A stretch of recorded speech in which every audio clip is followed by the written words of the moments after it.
11 o'clock hour BPR. We'll start the show with Shutdown Day 2 and thoughts from inside the Beltway via political commentator Chuck Todd. Did Democrats walk into a trap, or will they and the people who are dependent on some government help with health care come out winners? I'm Marjorie Egan. Then we'll get your thoughts on the shutdown and if we can ever bridge the political divide in the United States. When the Republicans spread lies about the reason for the shutdown, how can the two parties get together to fix it? Weigh in next on the 11 o'clock hour at BPR and GBH and NEPM.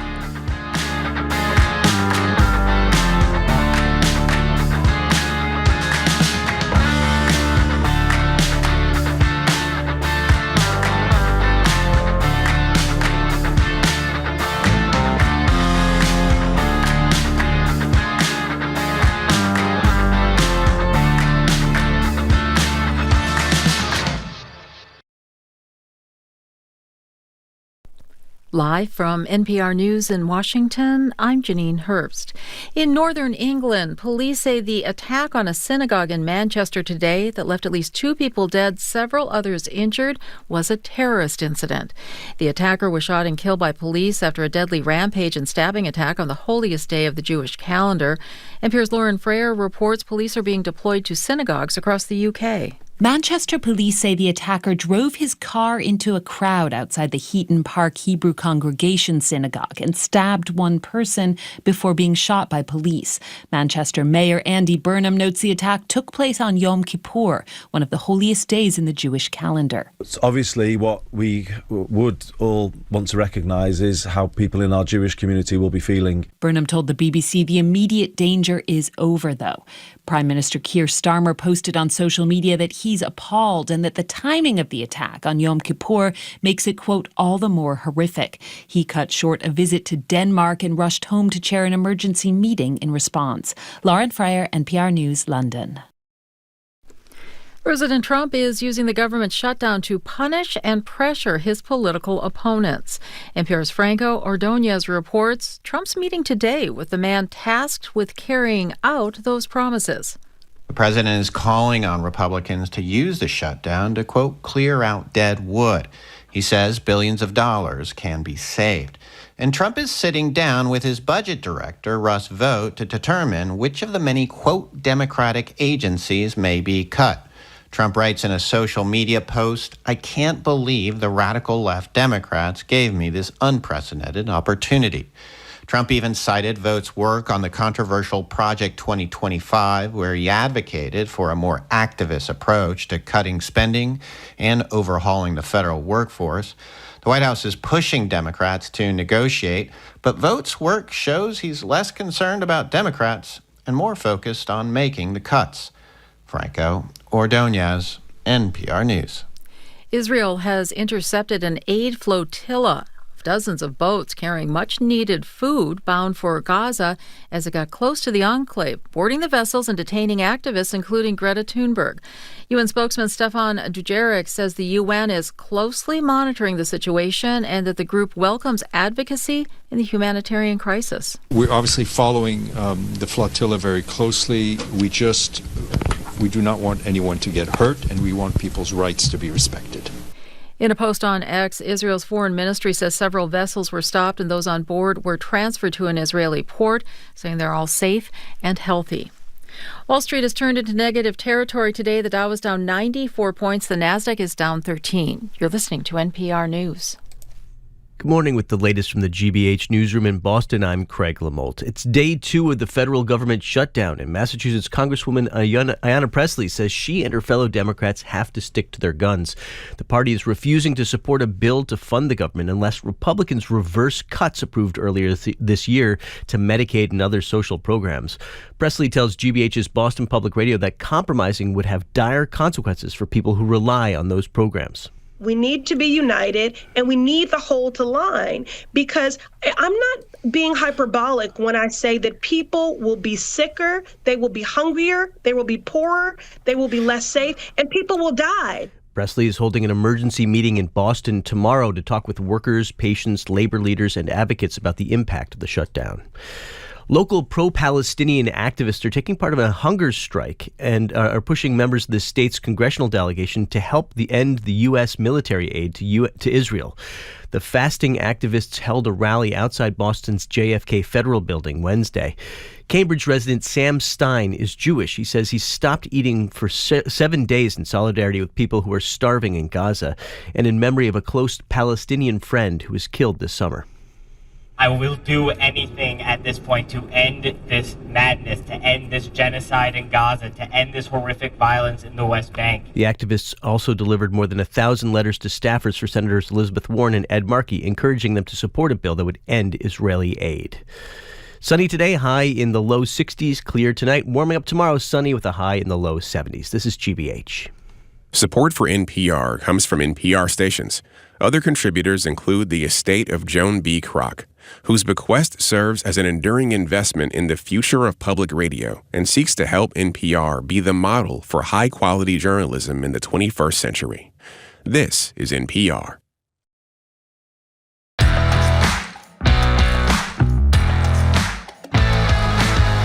You're listening to PPR and GBH and NAPM, Jim Browdy and Marjorie Egan. We are streaming at youtube.com/GBH News. We're not going to be back at the library tomorrow. Many apologies because we have these continuing technical issues. We hope to be back to the library on Tuesday. Good morning, Jim. Before I introduce Chuck, I want to say Marjorie, as I'm sure you're noticing if you're watching on YouTube, has made a very bold move today. She has moved one chair over to the left. And if I may say, you look spectacular. The lighting, the angles, the whole gestalt of the thing is incredible. I thought I had fewer wrinkles from this angle, Jim, so that's why I'm here. Actually, the staff was counting. There are fewer. In any case, here now via Zoom, political analyst Chuck Todd. Chuck's the former moderator of NBC's Meet the Press, host of the show Sunday Night with Chuck Todd on the platform Newsphere, Noosphere. He was also host of the Chuck Toddcast. You can find at thechucktoddcast.com or youtube.com/@thechucktoddcast. Good morning, Chuck Todd. Morning, guys. Hey. So, Chuck Todd, you were talking more about what you think about the shutdown on today's Toddcast. What'd you say? Well, look, I actually think that we're this thing's going to end before the end of next week. You can kind of already see the. To me, I see the signs of it. You already have 3 Senate Democrats voting with the Republicans on the clean continuing resolution. I think the fact that J.D. Vance came out and said, "Yeah, I agree. We need to talk about bringing some of these subsidies back," is the first sign of an exit ramp, right? Whenever you have these things, you make your demand further than you know you're going to get, right? The question is there any movement at all? And the fact that Vance went there, look, set aside anybody, I always say, set aside your own personal issues with any of the players involved in this moment. He puts that out there. That's the exit ramp to say, okay, they've agreed to negotiate. And I actually think Democrats can say, great, we've got them talking about this. This is a 6-week, so we have a deadline. If they don't come through, then we're going to have to do this all over again. Personally, I think they should have not made this the moment. They should have, I think, waited till November to make the moment. Why? Because it would have kept them consistent with their own principles. When they've been in this same position, there's always a Chuck Schumer quote, right? Chuck Schumer's been out there, look, we've passed a clean CR. Once we do this, then we'll negotiate, right? That's been a Democratic stance on government shutdowns for most of my professional career. So I think it would have given them higher ground come November 1 to get some past the 2025 elections. And it's frankly closer to that moment of truth. Now, they sort of, by triggering it now and the fact that I don't think they expected the Republicans to put on the floor a clean CR, and they did. And I think it did sort of throw them off. Could you explain clean CR to people? So the clean continuing resolution means you just keep everything as is for another 6 weeks. Okay. Whatever the budget numbers were going into this fiscal year, essentially it's just an extension, right? Now look, don't get me started. None of this is remotely, this is a choice. When I say it's a choice, it is a government interpretation that you have to shut down the government based on what's happening. It actually shouldn't. there's no part of the law that says this is how the government should just simply stop working when a fiscal deadline isn't met. That's the only time that the minority party has any leverage to get anything. If you're outnumbered in the House and the Senate, this is where you got to make your play, right? Well, I understand that, but there's other ways to do it. It's completely absurd that suddenly the government says, okay, we're just going to stop paying, stop doing certain services because we haven't met this annual fiscal deadline. I mean, we're the United States government. You know, if Microsoft doesn't get its budget that it's going to operate on in time, do they just stop doing services for 2 weeks? Right? They go out of business. So, right? It's a ridiculous premise. I go on that hobby. This literally was the interpretation of a couple of lawyers in the Justice Department, one in Carter's Justice Department, one in Reagan's. And ever since that interpretation, we've had all these government shutdowns. We didn't have any government shutdowns before 1980. So we have, like, when I say we've manufactured this, I mean literally we've manufactured this point of drama. There's so many other ways to use leverage to deal with the budget, but to put to basically delay paying air traffic controllers. You want to get on an airplane right now knowing air traffic controllers are working who won't get paid on time and are probably pretty pissed off about it? Also, they're overworked already, as we know. Correct. Can I get back to your optimism in terms of time here? I'm going to put some words in your mouth, and I assume they're accurate, and you'll tell me if they're not. One, even though Vance is saying we'll only negotiate about those subsidies after government's open, you're saying that's like an opening thing, and it suggests there's room for movement. Okay, that's number one. Number two, the reason that could be the basis for a settlement, Chuck Todd, I assume, would say, is because a disproportionate a percentage of those subsidies that are disappearing or being are in red states, and they're realizing, okay, that's the second thing. The only place where I'm really thrilled to have you say you think this will be short for a variety of reasons. The only thing that doesn't that I don't agree with you on, if this is the outcome, and you're right, and it's fairly quick, the Democrats have their first clear victory in forever. They can basically say, in concrete ways, assuming they have a messenger able to convey do they know this. how to declare victory, Jim? Well, exactly, but that's Marjorie's point every single day. That they never know how to take the win. You got them saying it. But you would agree it would be a major win if they can explain it to the American people, yes? I already think they've actually done something that they've failed to do before. I mean, shutdown politics is never great.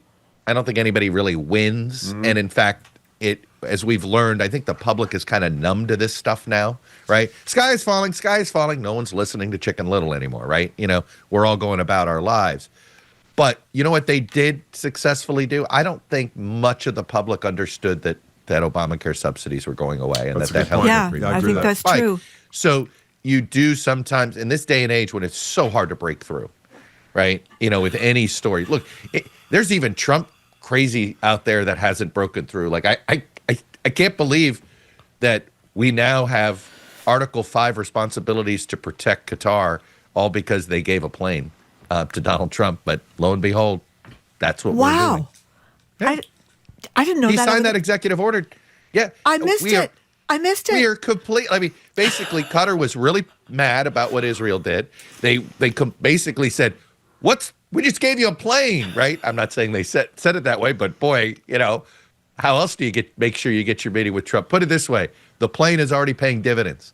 Qatar has got a commitment from the President of the United States to defend them against any attack on their sovereignty. Did you know that? No, I did not, but I know it now. That's why Chuck Todd's on the show. We're talking to Chuck Todd. And more importantly, this is the same country that has literally been shielding leaders of Hamas and also helped shield leaders of the Taliban, who, of course, have been responsible for the killing of any large amount of U.S. soldiers.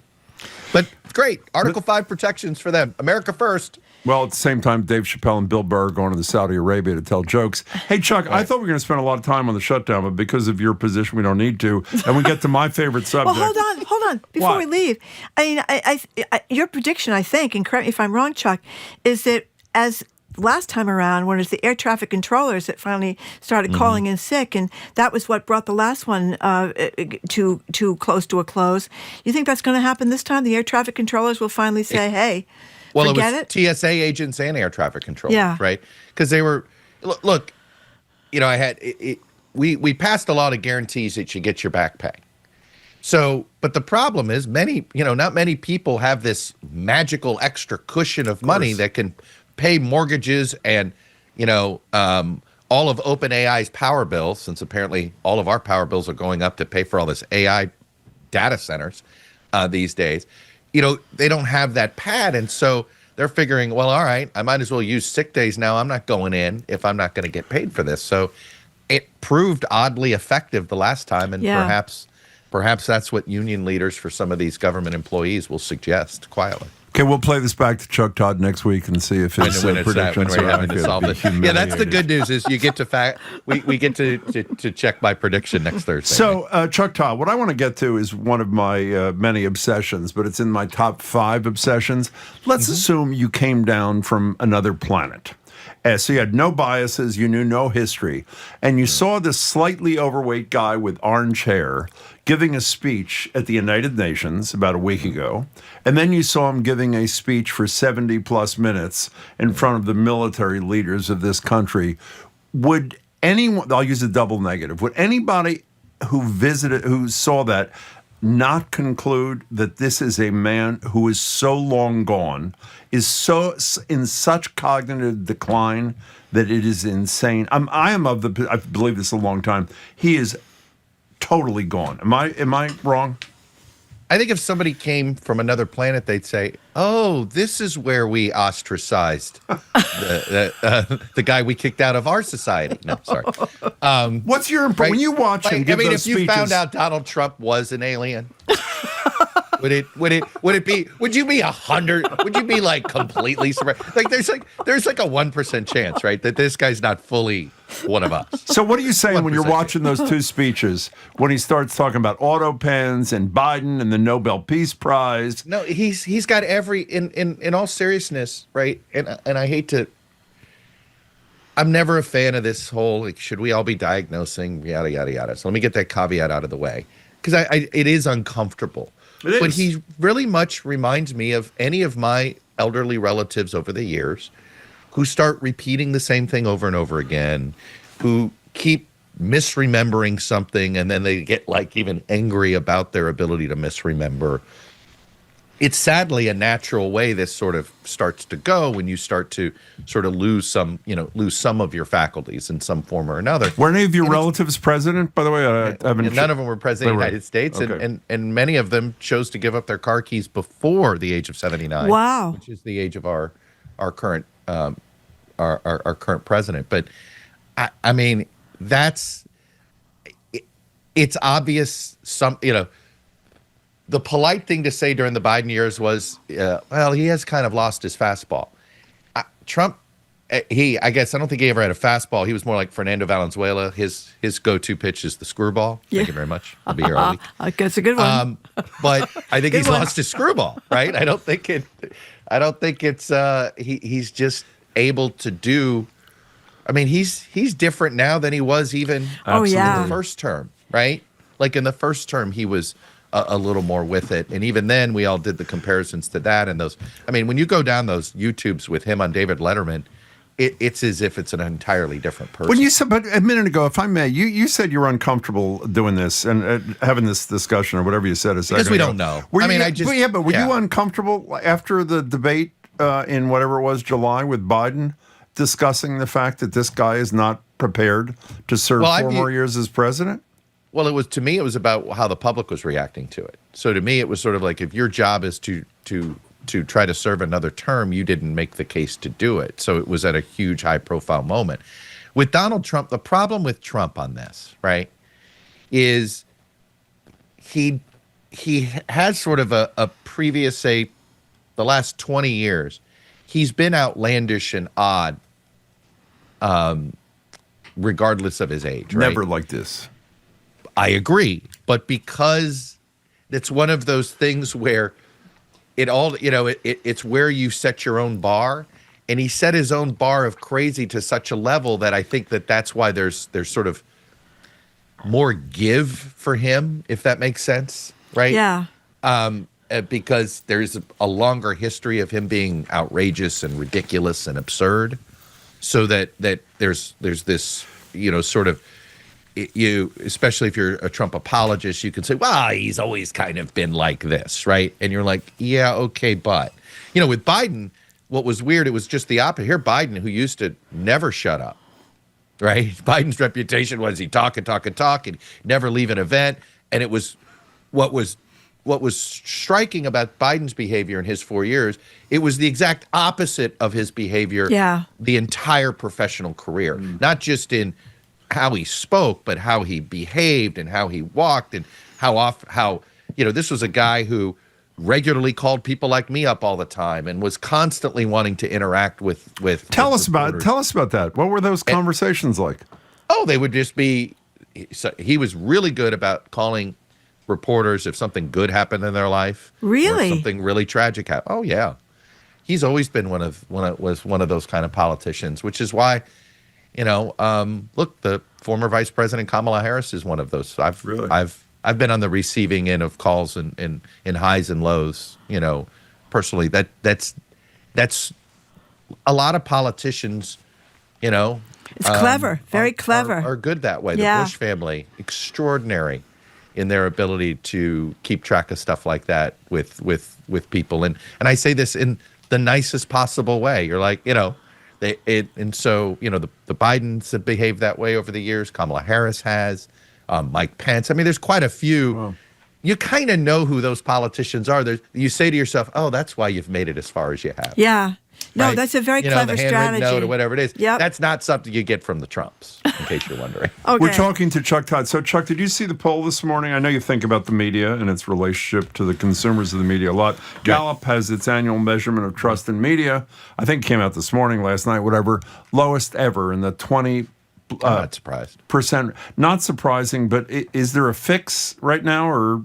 No, in fact, this is going to accelerate. Why? Because we've had about 15 years of the right feeling as if they were aggrieved and not represented by mainstream media. Now, of course, you have all this right-wing consolidation in the mainstream media, right? The Ellison family, the buying of TikTok by the right wing and Elon Musk. So now a bunch of people on the left look at the biggest media conglomerates and go, oh my God, they're totally biased, right? So this is one of those cases where what started as a right-wing phenomenon is now turning literally the other way to a left-wing phenomenon. And guess what? It's now in stereo, right? The left and the right have look at the media landscape and feel that it's against them. You know what's been really surprising to me? I know politicians always lie, but the joint lying of Trump, Vance, John Thune, the senator that heads the Senate now in the Republican regime. Johnson, obviously. Mike Johnson, Speaker of the House. They're all getting up there lying and saying, this is all about free health care for people who are in the country illegally. It's all about that. Yeah. And so I wonder what they think. I guess they think that's effective, or I guess they think that they can just... Why is it different from anything else they've done because in the Trump reign? It's more blatant and it's more easy to disprove, and it's just people are going to find out in a few weeks when they get their premium things in the mail. I guess I just find what do they think people are really that stupid or uninvolved or not paying attention or what? I think the reason is, and it's why they keep going to the crime issue, and why, as the economy craters, more cities are going to get targeted by Trump, which is the one thing that keeps, they believe, and I don't know if this is going to be true going forward, but I can tell you what the folks on the political side of MAGA believe here, which is that crime and immigration, that when in doubt, when all else fails, those two issues are at the core of keeping the coalition together, right? Fear of immigrants and fear of crime in the cities. And so that's, to me, every time there's been bad economic news, right? Soybean farmers are in big trouble, and we've got looks like we're going to if we had a jobs report this week, it'd probably be another negative jobs report like we had in the private sector. Yeah, but we're probably not going to have one. But we're not going to have one because the government's closed. So it is, and when that, here's the thing, it's worked every time for them, right? What keeps the MAGA coalition together? Immigration. Yeah. Right? More so than any other issue. So they're always going to go to it. The second issue is law and order. And when you look at all the polling for Trump, and it goes to this larger theory I have, which is why I think Trump's in much bigger trouble politically than we all fully understand right now, which is when the public is angry with Trump, it's when he brings chaos. When the public is sort of when the public sort of tolerates Trump is when he attempts to bring order where there was chaos. And the only place he's attempted to bring order where there was perceived chaos is at the border. Yep. Which he has, in fairness. Yes. That's right. Which is why, and guess what? His numbers are best on that issue. Yeah. Every other issue, he's brought chaos where there was order, right? Our global trade situation, our allies, and our national security.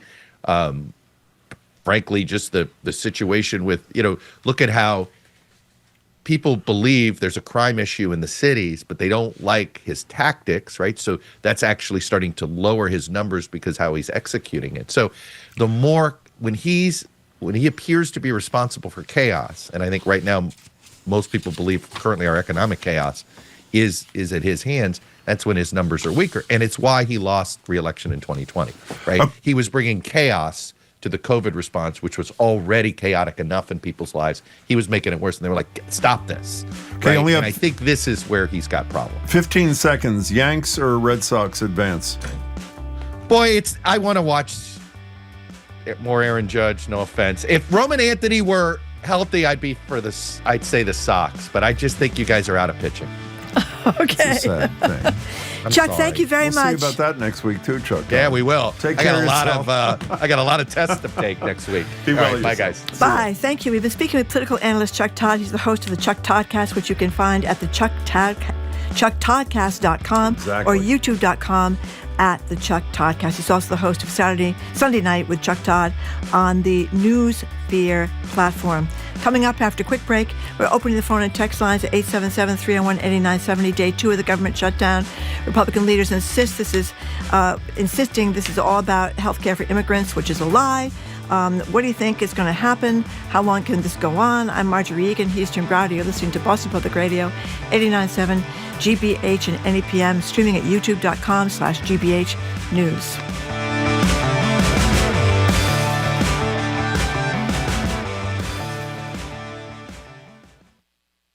Our programs are made possible thanks to you. And the DeMoore McKim School of Business at Northeastern University, where MBA and master's degree students can build vital business skills through experience. Learn more at northeastern.edu/business.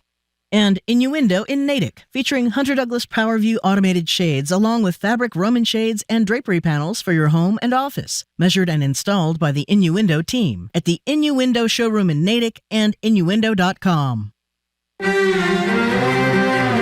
The Arctic is warming about 4 times faster than the rest of the world. It is a place where a nice thick sheet of ice is key to hunting and getting around, so that does not go unnoticed. In 20 years, ice just getting thinner and thinner and smaller and smaller. Warming weather in Greenland next time on The World. This afternoon at 3, here on GBH News 89.7.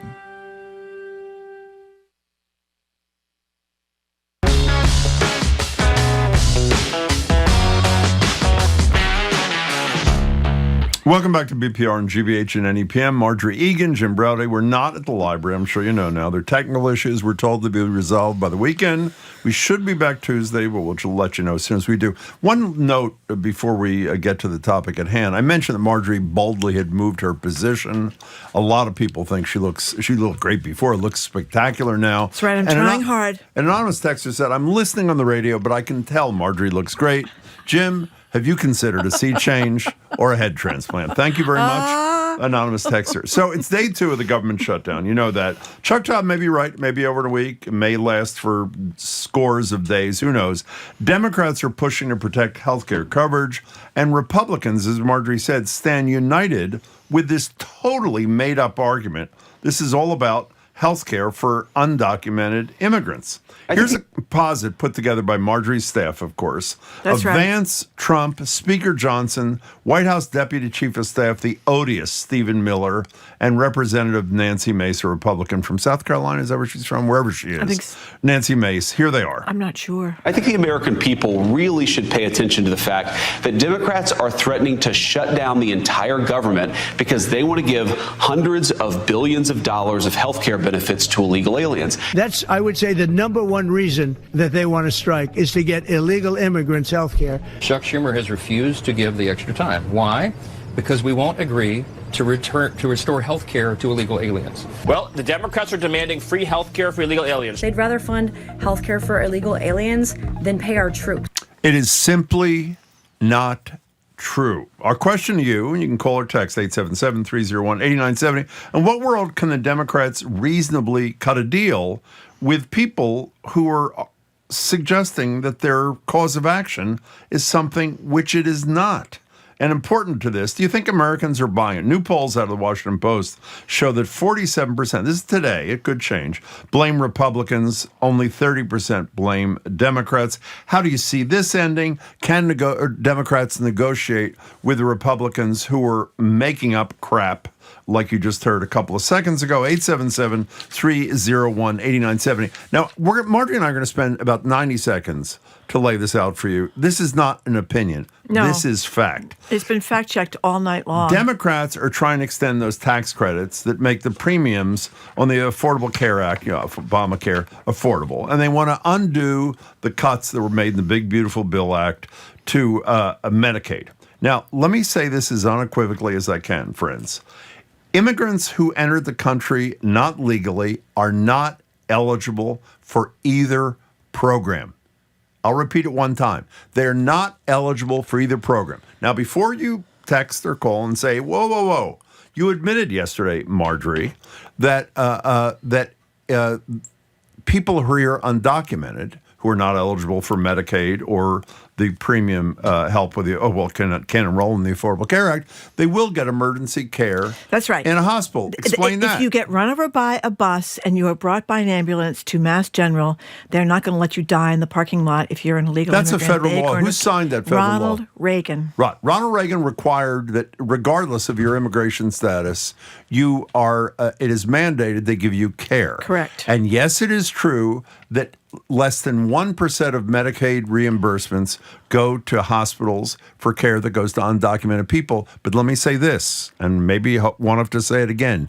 Nothing the Republicans are proposing to do in this shutdown has anything to do with eliminating that Ronald Reagan signed law. Nothing. So let's review Medicaid. And the Republicans in power now, from Trump on down, are not attempting to change that. Is that correct? Fair? But when they are treated after being run over by a bus at Mass General in the emergency room, the money goes to the hospital. It goes back to the hospital. And that's why these rural hospitals are worried about shutting down, because they're not going to get reimbursed. And the other thing is they keep saying, oh, well. But by the way, they're not going to get not reimbursed because they're serving undocumented people, but because there's a huge cut in Medicaid reimbursements overall, which passed in the Big Beautiful Bill law. Right. And they keep talking about, the GOP does, that, oh, you just want us to run up the deficit with all this money going toward Medicaid, neglecting to point out that the thing that's really going to run up the deficit is the Big Beautiful Bill itself, which gives huge tax cuts to wealthy Americans. Okay, so what I would really like today, I know that some of you don't want to make me happy, but this would make me happy. We know a lot of Trump supporters listen to the show, which we really appreciate. I mean that sincerely. Some of you call, most of you just text. Call today. And if you still believe that the issue that Republican leaders, we just played 5 or 6 of them, are advancing about what the Democrats are all about is true, let's have that discussion. Hopefully at the end of that discussion, you'll actually understand what's happening. 877-301-8970. The one thing you got to give it to them for, you are complaining every day the Democratic messengers are atrocious. The Republican messengers, it's like they go to school every night. Yeah. What's the message tomorrow? We're all going to say the exact same thing. And if you repeat something, Donald Trump learned this from Roy Cohn when he was a younger man. If you repeat something, it's a lie.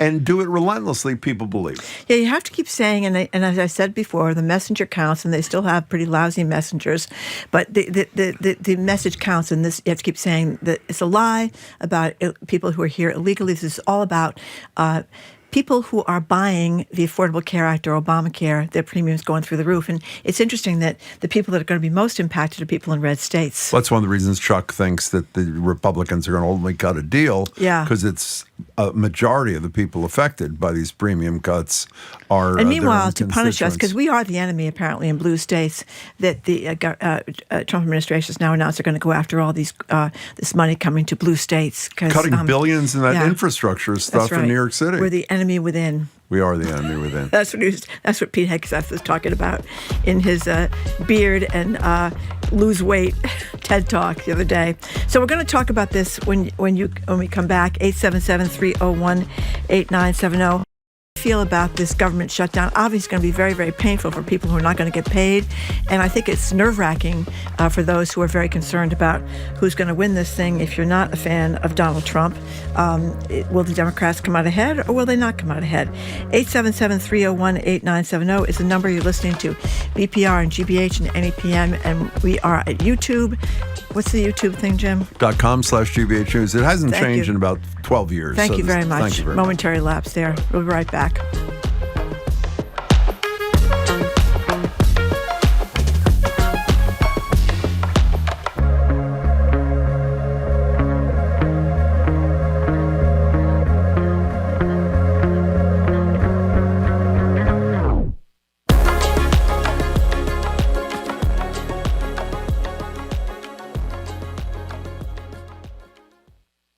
As AI goes mainstream on college campuses, some professors see digital-free classes as cutting edge. I think you should encounter people in your education who show you how to use AI. But if you want to get stronger and faster, you need to move the weight yourself and you need to run the distance yourself. And students appreciate this old school cool. In a lot of classes, you're just sitting and listening, and I think the pressure is kind of on us to talk and to notice things. You can find the rest of that story online at gbhnews.org. Support for GBH comes from you. And Thrive Next Gen, delivering comprehensive AI strategies for businesses. From initial planning and data security to full deployment with managed AI. More information is available at thrivenextgen.com/NPR. And Rockland Trust Bank, committed to helping individuals and local businesses work towards their financial goals by providing financial advice and resources. More at rocklandtrust.com. Rockland Trust Bank, where each relationship matters. Member FDIC.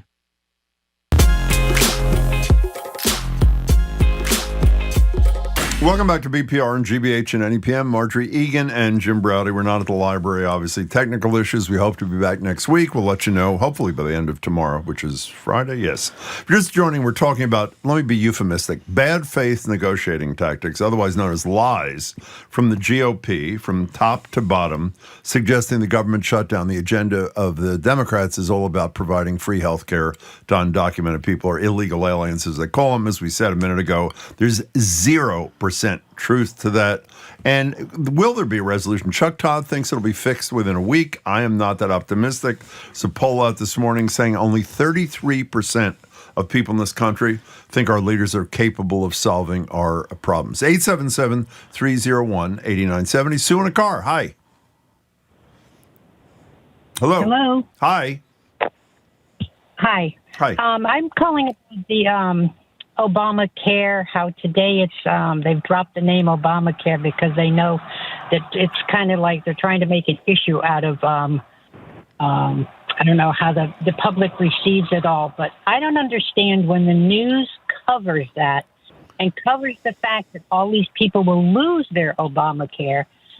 The other day, Schumer reported on his conversation with the president and said he tried to explain to him that it does have, how many people on Obamacare will be affected. And the president said he had no idea was the Obamacare. Right. There's some kind of baloney right there. But my point is, when you made that comment that the news is getting a low rating, I wish you guys would go further with your reports. You don't, I know you can remember, and all of us, everyone in this country, no matter where you went, and if you went to bingo, if you went to a different church, if you went to college, if you just knew your neighbors at a knitting group, you knew someone who was saved by Obamacare. There are people who got to have their loved ones stay with them longer because of Obamacare. Yep. So the fact that no one wants to re-educate the public on what we would be going backward to, I mean, you can be MAGA and you can be Republican and you can be, Tea Party. You can be anything you damn please in this country. But don't be so stupid. So you were singing Marjorie's tune. This is what she says every single day on and off air. You got to give people stories and examples of how real people, including your neighbors and your family, are being affected. Excellent call, Sue. Thanks for making it. We appreciate it. Yeah, remember back when Barack Obama was first proposing the Affordable Care Act or Obamacare, that's what the Tea Party, they were out screaming and yelling about how they didn't want this socialist program to come in. And now Obamacare has become very popular because people understand it enables them to purchase health insurance. And that's what's going to happen under this big, beautiful bill. In some cases, people's premiums will double. Yesterday we said average $888 to $1,904. Yeah, that's more a big than 100% deal. increase. That's a big deal. And as Sue said, too, we all do know people who lost their jobs and, had to bought Obamacare because before that they were supposed to buy that other thing that cost you a fortune. What was the thing you're supposed to do? That health insurance policy that you got before Obamacare was so much more expensive than Obamacare. I mean, people in Massachusetts that lost their jobs. 877, that's why they don't say they want to repeal it anymore, even though they're trying to repeal it through the back door. 877-301-8970. And by the way, do you subscribe? Are you as optimistic as Chuck Todd was 15 minutes ago, saying he thinks for whatever reasons this thing is going to be over next week? I actually, had he not said that, was going to say my analysis is this is going to go on for months. There's no incentive at all for Donald Trump to do it because he likes chaos. He likes to have even more power than he's entitled to, and he gains more power during a shutdown. But Chuck Todd knows a hell of a lot more than I do about Washington politics. He thinks in a week government will reopen. Carolyn in West Newbury, hi. Hi, how are you? Good.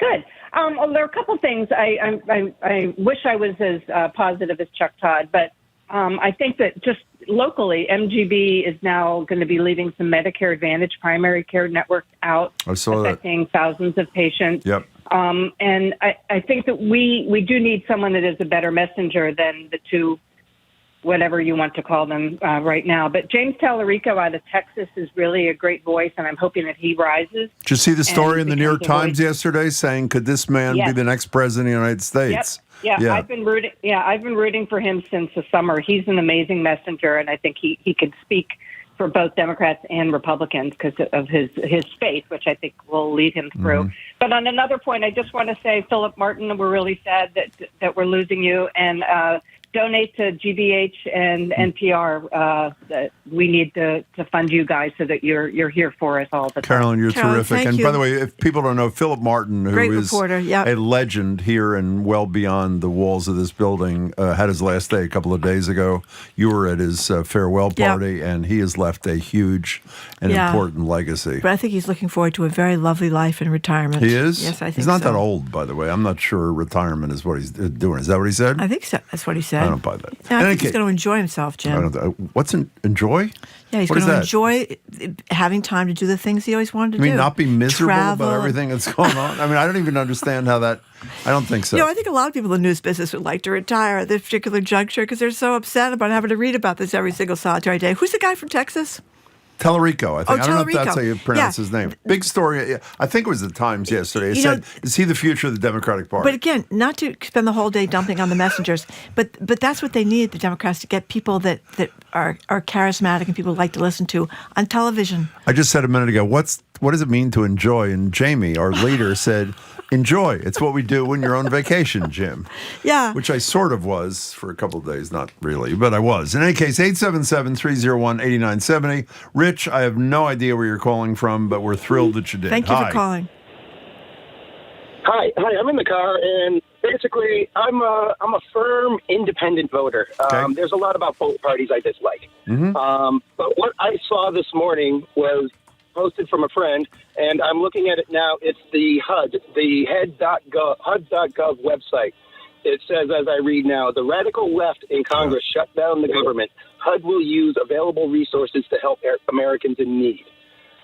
So what I feel I'm seeing is government-funded propaganda against anyone who votes other than what the people who are drinking the red Kool-Aid are voting.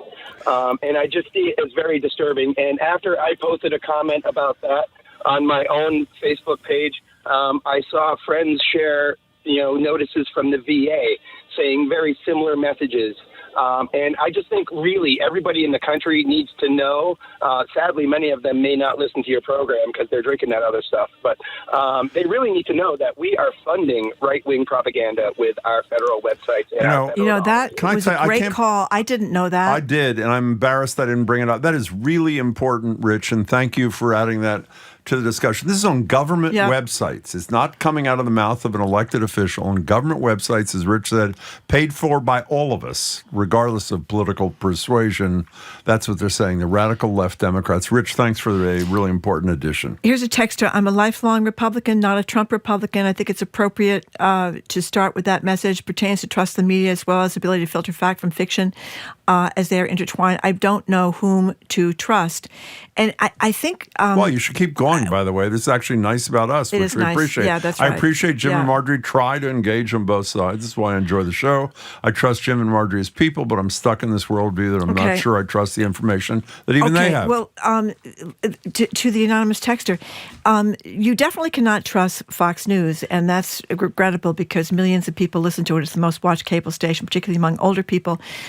As you may know, they had to pay almost $1 billion for lying about the election being stolen. They knew the election wasn't stolen. They said it anyway over and over. And they repeat this lie about this government shutdown being about illegal immigration. So if you listen to them, it's almost like Donald Trump now.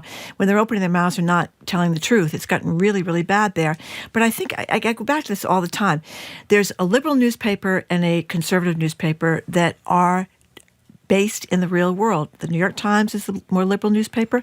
The Wall Street Journal editorial is the more pages. Conservative. Yes, the editorial. But the news that they report they make mistakes. I mean, I was fact-based and great. It's fact-based. Both, I agree. If they make bad mistakes and they say things that are wrong, they defame people, they get sued. People can say whatever they want on the internet. They can lie all day long. Nothing happens. Those places are held to account, so to a certain degree of TV stations. So if you're looking for whom to believe, you can get a digital subscription to both those newspapers and you will be in good shape. And by the way, the Wall Street Journal has been very tough on Trump, even though they're a conservative newspaper. Let me just say one thing here in terms of as Marjorie said, what you can do on the issue of the moment, which is, are the Democrats all about protecting or getting free health care for undocumented people?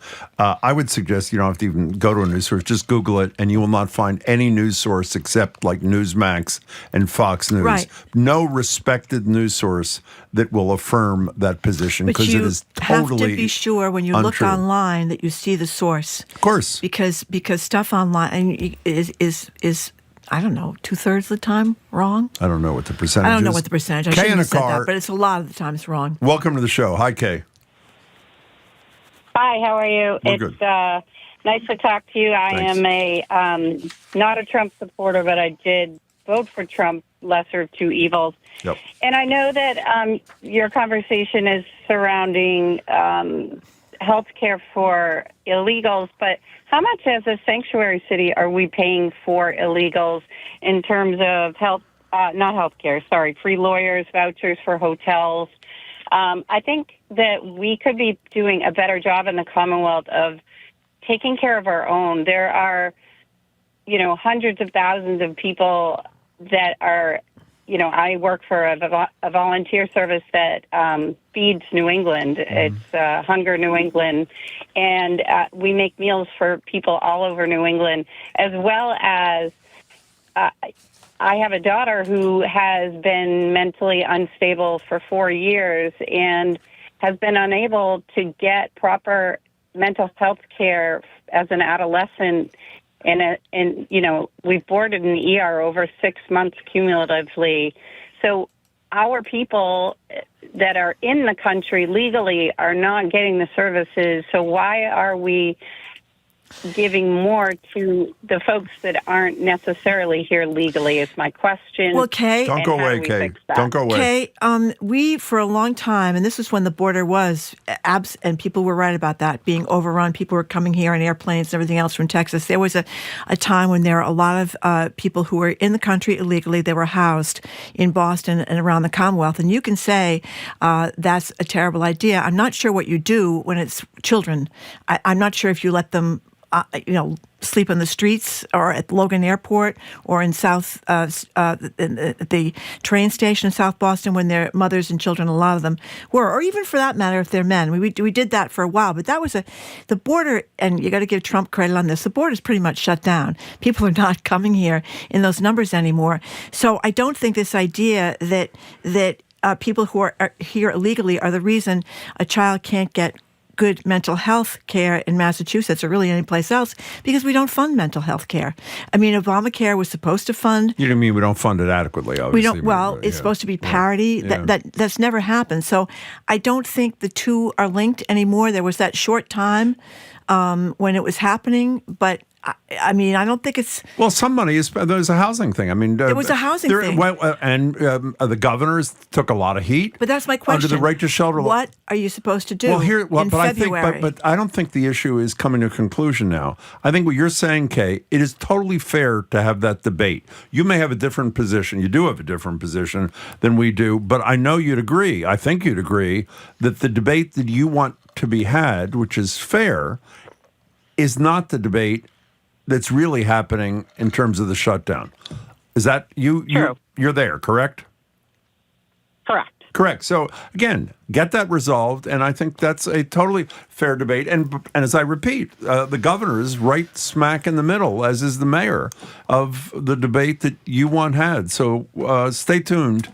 And I promise you we'll get to that. Thank you for your call. And Appreciate I also think the other legitimate thing that people were upset about in places where you end up, where people come a lot that are in the country illegally, like a Lawrence or into Bedford or Fall River, your school that may have 5, 6, 10 extra kids in a classroom, and that's frustrating to people because they think my school is taking in too many of these kids. I get that. That's a legitimate argument. I get it, why people are just upset about that.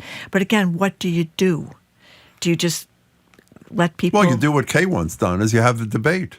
I mean, you have the debate. And by the way, because there was public pressure, I think that's why the governor retreated on our one. Surely was not a perfect solution, but there was movement because there was a lot of public anger about it. But that's not today's topic, as Kay agrees. Today's topic is the totally made up but parroted Republican argument that the Democrats didn't vote to keep government open because all they care about is providing free health care to people who are undocumented. I repeat, as we said at the top of this segment, it is 100% a lie. Tom from Manchester raises a great point. In New Hampshire says, if we had universal health care like most civilized nations, we wouldn't even be having this discussion, which is a great point. Let's go to Matt. You're in Beverly. You're next on BPR. Welcome to the show. Hi. Hi, Matt. Hello. Am I on the air? You are really on the air. Don't blow it. Hi. Okay, yeah, sorry. I just wanted to say this is a classic example of gaslighting. They're making their argument, and it's just ridiculous. It has no bearing on the truth. Correct. That's right, but they repeat it, and they get play, and they're televised, and to the credit of responsible news, after people like we just played, Vance and Trump and everybody else, repeat the lie, responsible news people say that is a lie, and hopefully that sinks in, and so far it appears to be, in light of the fact that many more people blame the Republicans than the Democrats for the shutdown. Matt, thanks for the call. Listen to this. My son works at the United States Department of Education. Yesterday, he was required to go into work for 5 minutes in order to write a standard boilerplate out-of-the-office message. After he and his coworkers left, all of their out-of-the-office messages were changed to language blaming Democrats for the furlough. This means their bosses have the ability to hack into their emails and impersonate them whenever they want. So it's the same thing that the gentleman mentioned before when he called, that that the HUD office was saying radical left nuts or whatever they said. This was their problem. 877-30. Well, actually, the lines are full. Karen, I'm sorry. I think it's Karen or Karen in Minnesota. Hi. Yeah, hi. It's Karen, and Karen, this is, I've called before. Sorry. Nice to talk to you. Anyway. Go. Thank you. And I'm a conservative, but I did vote for Kamala. Mm-hmm. But I guess that big, beautiful bill did say that there's to be no Obamacare for people that are here illegally. Yeah. Correct? And that's what the Democrats want to change. No, they do not. That is wrong. I'm sorry, Karen. Okay, that's so- just totally and so untrue. I know. So that's why I'm calling. I'm confused. Well, I can answer the question. The issue is about the subsidies disappearing. The law that they are not proposing to change, and I'll repeat, the Democrats are not proposing to change.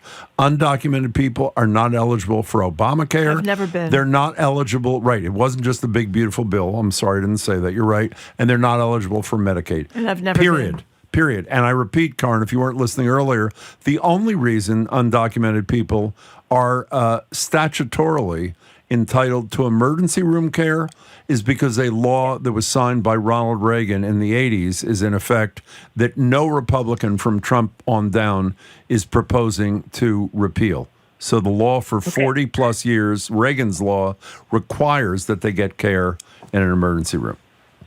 Well, thank you. You know, trying to get on the phone and speak to you has been hard. So I'm glad you got here.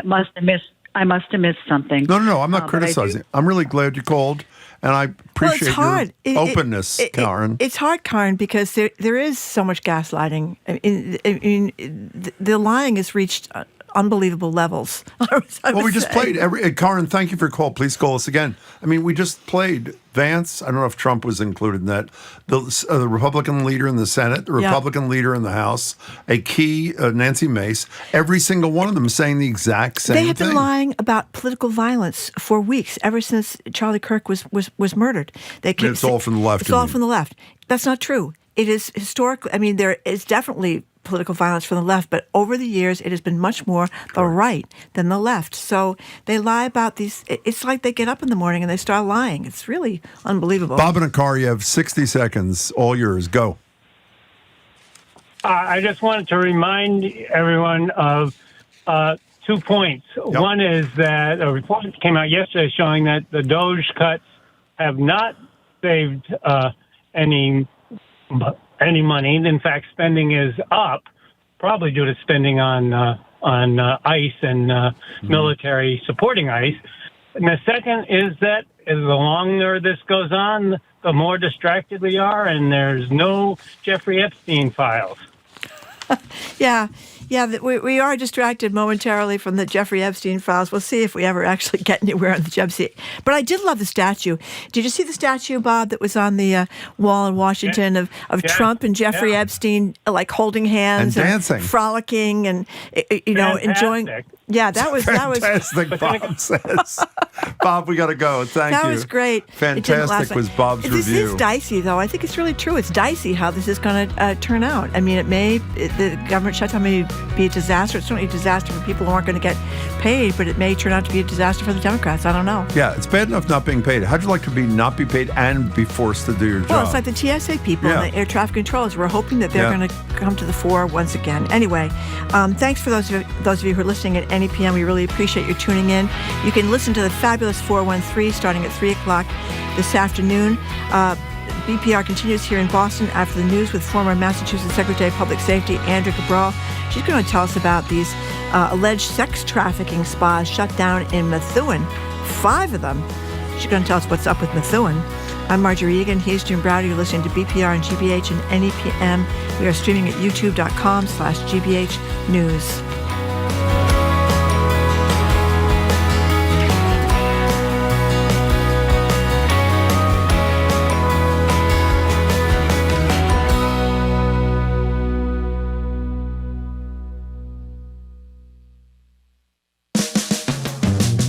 You're listening to Boston Public Radio with Jim Braude and Marjorie Egan. Just ahead, more smart conversation about what's going on in our community.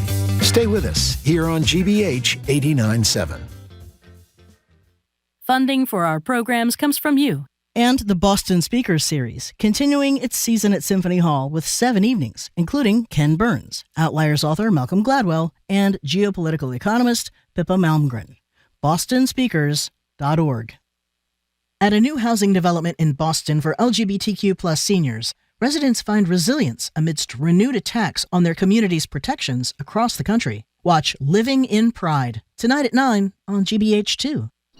You're listening to 89.7 WGBH HD1 Boston. Online at gbhnews.org. GBH News. What matters to you? I'm Jim Braude, ahead on Hour 2 of BPR. The state's highest court ruled that police have to prove they are not racially profiling people when they arrest someone based on their social media posts. We'll talk with former Public Safety Secretary Andrea Cabral about that and racism at the top.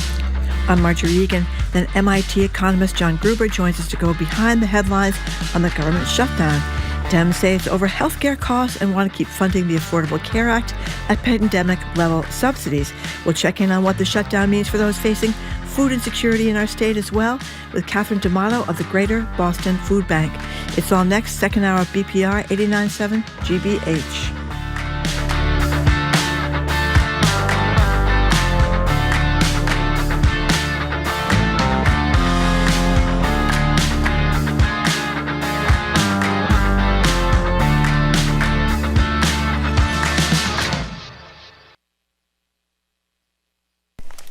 Live from NPR News in Washington, I'm Windsor Johnston. It's day 2 of a government shutdown with no deal in sight. House Speaker Mike Johnson continues to blame Democrats for the impasse. If they choose to vote against this clean, completely nonpartisan CR, then they will be choosing to shut the government down, and they will owe the consequences of what happens following that. Democrats are holding firm, demanding an extension of federal health care subsidies under the Affordable Care Act. NPR's Selena Simmons-Duffin reports a new analysis finds premiums on those plans are set to double. This goes back to a 2021 law that created enhanced premium tax credits. Those run out at the end of December unless Congress acts. Cynthia Cox of the health research organization KFF just co-authored an analysis on what will happen to people's premiums next year. On average, we're expecting premium payments by enrollees to increase by 114% if these enhanced tax credits expire. So that means a lot of people are going to have to pay double the monthly premium they're paying now. Or they might switch to a plan with a much higher deductible, or they might lose their coverage. The Congressional Budget Office estimates that if the enhanced tax credits expire over the next several years, 4 million people will become uninsured. Selena Simmons-Duffin, NPR News, Washington. Authorities in the United Kingdom have arrested 2 more suspects in an attack on a synagogue in Manchester today that left 2 people dead. Serious condition. Police say the suspect drove a car into the building and began stabbing people. That suspect was shot dead by police. The attack, which authorities call an act of terrorism, came on Yom Kippur, the holiest day of the Jewish year. President Trump held talks with the leader of Qatar today.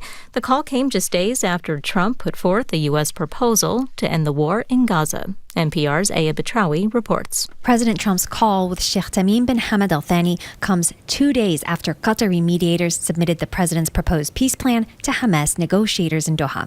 Hamas, which would have to free all hostages it still holds up front in the plan, is said to be seeking more specifics on the deal. For example, Trump's plan does not define a clear role for Palestinians to govern Gaza, and instead would see an international board chaired by Trump managing affairs for an undefined period of time. time. It also does not set out a clear timeline for Israeli troop withdrawal from Gaza, linking it instead to Hamas's disarmament. Trump told reporters this week Hamas would have just a few days to respond to his plan, but Qatar's prime minister says there are elements of it that require further discussion. Aya Batrawi, NPR News, Dubai. Stocks are trading mixed on Wall Street at this hour. The Dow was down 96 points, the Nasdaq up 14. This is NPR. With the latest from the GBH newsroom in Boston, I'm Craig Lamolt. The Trump administration is offering preferential treatment in federal funding to colleges that accept certain conditions that mesh with its policy goals. From our higher ed desk, GBH's Kirk Carapezza reports the administration wants a number of schools, including ones here in New England, to sign on to a new compact. Colleges that want easier access to federal money would have to ban race or gender considerations in admissions and hiring, freeze tuition, and cap international enrollment at 15%. The administration is trying to get 9 schools to sign on to start, including MIT, Dartmouth, and Brown. Some higher ed leaders say it's an escalation of the campus culture wars and an unprecedented federal intrusion. It's not yet clear how the 9 colleges will respond.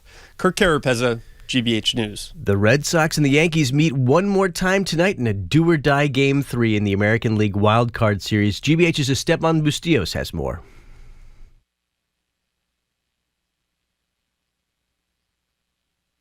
The first 2 contests put the Wild in Wild Card. Each game could have easily swung the other way, with both the Sox and Yankees making clutch plays in the series that's now tied at 1 game apiece.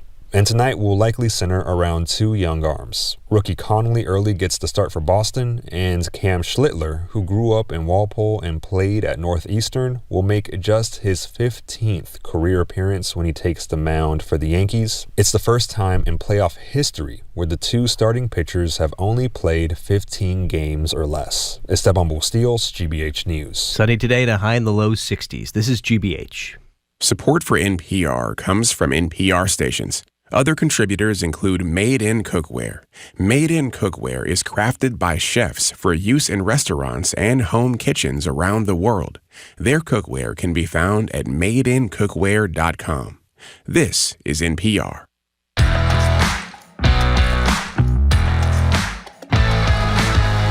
Welcome to hour number 2 of Boston Public Radio. Jim Braude and Marjorie Egan. We are not at the Boston Public Library tomorrow. We apologize. We're having some technical problems that they're fixing, and we hope to be back on Tuesday. Hello again, Jim. Hey there, Marjorie. How are you? Fine, thank you. We're joined now by Andrea Cabral, former Secretary of Public Safety, former Sheriff of Suffolk County. She joins us weekly. Hello, Andrea. Hi, how are you? We're never better. Fabulous. Thank you for asking. So, Andrea, I wanted to ask you about these educators that have been fired for posting about Charlie Kirk's death. And there's some of them are suing to get their jobs back. I want to give a couple of examples. One of them is really tough when it says, I have no thoughts or prayers for this hate-spreading Nazi. A shrug, maybe that was a reference to Charlie Kirk. That was a pretty tough one. Then we have, on the other side, something that I think, anyway, is not so tough. This person out at Ball State University in Indiana said, Charlie Kirk's death is a reflection of the violence, fear, and hatred he sowed. It does not excuse his death, and it's a sad truth. That person is fighting to get their job back. So what do you think of this? Well, I think a few things. First of all, what courts are going to look at is whatever policy or lack of policy any of these schools had in making this determination. They're probably going to look at whatever precedents have been set by that school or that school district in relieving educators of their jobs based upon their exercise of free speech. So fundamentally, challenging a termination, I think, is a good idea, regardless of what it was that you said about Charlie Kirk. Challenging it on First Amendment grounds, just because that needs to be before the court. Now, certainly there are people in particular types of jobs who are held to higher standards in terms of the kind of speech they put out into the public. In the case of teachers, it has the ability to influence students, or it might just be the kind of opinion that schools would rather teachers not express. They can express it privately, but not express it publicly. because it is incendiary or whatever it is. But what it really comes down to is whether or not the policy against posting certain things on social media that the school or school district has is consonant with the First Amendment, balances the rights of the individual to express themselves publicly against the school's interest in protecting students and not creating untenable positions in schools. So I think it's wise for the people who have been fired based on this to challenge it, because it will force the courts and the attorneys to look back on anything else that has been said by any other teacher in response to a national event where that teacher has kept their job and there has been no action taken against that teacher. That precedent is going to be very significant here. Turn to Andrea Cabral. Can we talk about a different kind of speech? We'll start. The topic are the nauseating memes that Trump has posted, the infamous sombrero and the exaggerated mustache and the mariachi music on, as I assume everybody's seen them, I'm sure they've heard about them, on Hakeem Jeffries, Democratic leader in the House of Representatives. And the only thing that may top the depths to which Trump is willing to go is where his vice president goes. He was asked at a press conference yesterday if what he thought about this and if it was really helping the whole process to get to closure, to get to resolution by Trump doing this meme about Jeffries. And here's what Vance had to say. Oh, I think it's funny. The president's joking, and we're having a good time. You can negotiate in good faith while also poking a little bit of fun at some of the absurdities of the Democrats' positions, and even, poking some fun at the absurdity of the Democrats themselves. I mean, I'll tell Hakeem Jeffries right now, I make this solemn promise to you that if you help us reopen the government, the sombrero memes will stop. So before you react to this, let me say what I think people may be, if they're somewhat sympathetic to Vance and Trump, their contention is we're doing this because the Democrats are all about getting free health care for undocumented people. As we spent the whole first hour discussing, that is totally untrue. But let me just say my position, were it totally true, it is still nauseating and racist and disgusting. Having said that, what was your reaction when you first saw this? I'm very mindful of the fact that the reason it was posted was to get the reaction, was to get people to stop talking about the fact that the federal government, yet again, when in the hands of Republicans, has been shut down. So functions on which people rely to live, the functions of federal government on which people rely to live, are cut off because of Republican control. They don't want people talking about that. They don't want people talking about everything that was in Trump's bill that restricts Medicaid, makes it harder for people to get the very services that federal government is designed to provide them. So if they post something like this and Vance goes on and says something absolutely asinine, but very typical about, oh, we're just having fun. We're just having fun being racist. It's just, that's what they really want people to talk about. They want to keep it focused on the culture wars. Democrats have to take care not to fall into that trap and to continue, Democrats and independents and anyone who cares about the continued functioning of this government have to take care not to fall into that trap and talk about this nonsense. We know he's a racist. He's always been a racist. That goes without saying. Talk about what they are actually doing in the war that they are waging on people. So would you advise me? So I hear you. I think I hear you. So I'm obsessed with this, by the way, and I like to think I can some days walk and chew gum. Should I get over this and deal with the substantive stuff? Because I can't. Well, it's not that it doesn't bear discussion or that people ought not to be outraged, but we're at a point in this country where we're on an outrage overload, and so you have to pick your battles. Believe me, Jim, I agree with you.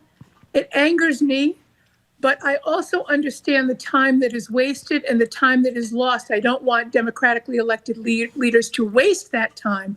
They should have been out at the very beginning of this term, or if not immediately after the election last year, talking about what Trump had already promised to do, that he would do it, He is now doing it. They need to be educating the public about what they are losing before it's too late, and educating the public about what they can do to keep this from happening, particularly in the midterms. Between that and arguing about, a zebra showing its stripes, which is exactly what Trump is doing for his own purposes, I choose the former versus the latter. We're talking to Okay, a more Jim. grown-up than me, Andrea Cabral. Jim wants to move on to something he's really obsessed over. Can I do that now? Go right ahead. Oh, fine. So I am hoping that two of the best legal minds I know are yours and Nancy Gertner's, former federal judge. I posed the following question yesterday to Nancy Gertner, and she gave me unequivocal reassurance, I guess I would say, on the following issue. The 22nd Amendment to the United States begins as follows. No person shall be elected to the office of president more than twice, and the rest I don't have to read. It's pretty straightforward on its face. You can only serve 2 times. I think most people think that means 2 times, whether they're consecutive or unconsecutive, like was it Grover Cleveland? Was he the other one? I think it was Grover Cleveland. And Trump, who served 2 non-consecutive terms. Here's my thesis. And this was spurred on by the fact that Lindsey Graham with Tucker Carlson recently said Trump in 28, 4 more years when he was responding about something. Trump yesterday, just to be who he is, plopped on the resolution desk 2 days ago when he was meeting with Jeffries and Schumer, hats that said Trump 2028. I am convinced that he is intending to run again. And I was convinced until I spoke to Gertner that the Supreme Court, which is malleable, I think that's to be kind, some would argue totally in the tank to him, will conclude that no person shall be elected to the office of the president more than twice, meant consecutively more than twice, and that he can run again. Nancy Gertner said 0 chance they'll do that. Do you agree with her? Well, I'm at the point, if were we living in normal times, I might, right? I don't say never when it comes to the Supreme Court, ever, because they've consistently done what I have believed for decades they would never do. Mm-hmm. So I won't go that far to say absolutely unequivocally never, but my reasons are slightly different, and I have huge respect for Judge Gertner, and I completely understand why she gave you the answer that she gave. It is because flying quite under the radar, in part because we spend time being outraged at the latest thing that Trump does to distract us. In each of the states, they have never let up on filing cases before state and federal courts to undermine voting rights in the individual states and to continue to undermine the Voting Rights Act at the federal level. Republicans have never stopped that. In fact, they've stepped it up. So as you have, the likes of Tucker Carlson and Lindsey Graham talking about Trump in 2028, the yeoman's work at the state and the lower federal court level is being done by the Republicans and the GOP to ensure that should it get to the point where you want to repeal an amendment like the 22nd Amendment, which requires two-thirds of the House and the Senate to agree on it, or 2/3 of the states to ratify it. Even when you delete or repeal an amendment, it's still considered to be an amendment because you have to file language amending the amendment by repealing the language. So you still need those massive sort of majority votes, House and Senate, or a number of the states to do it.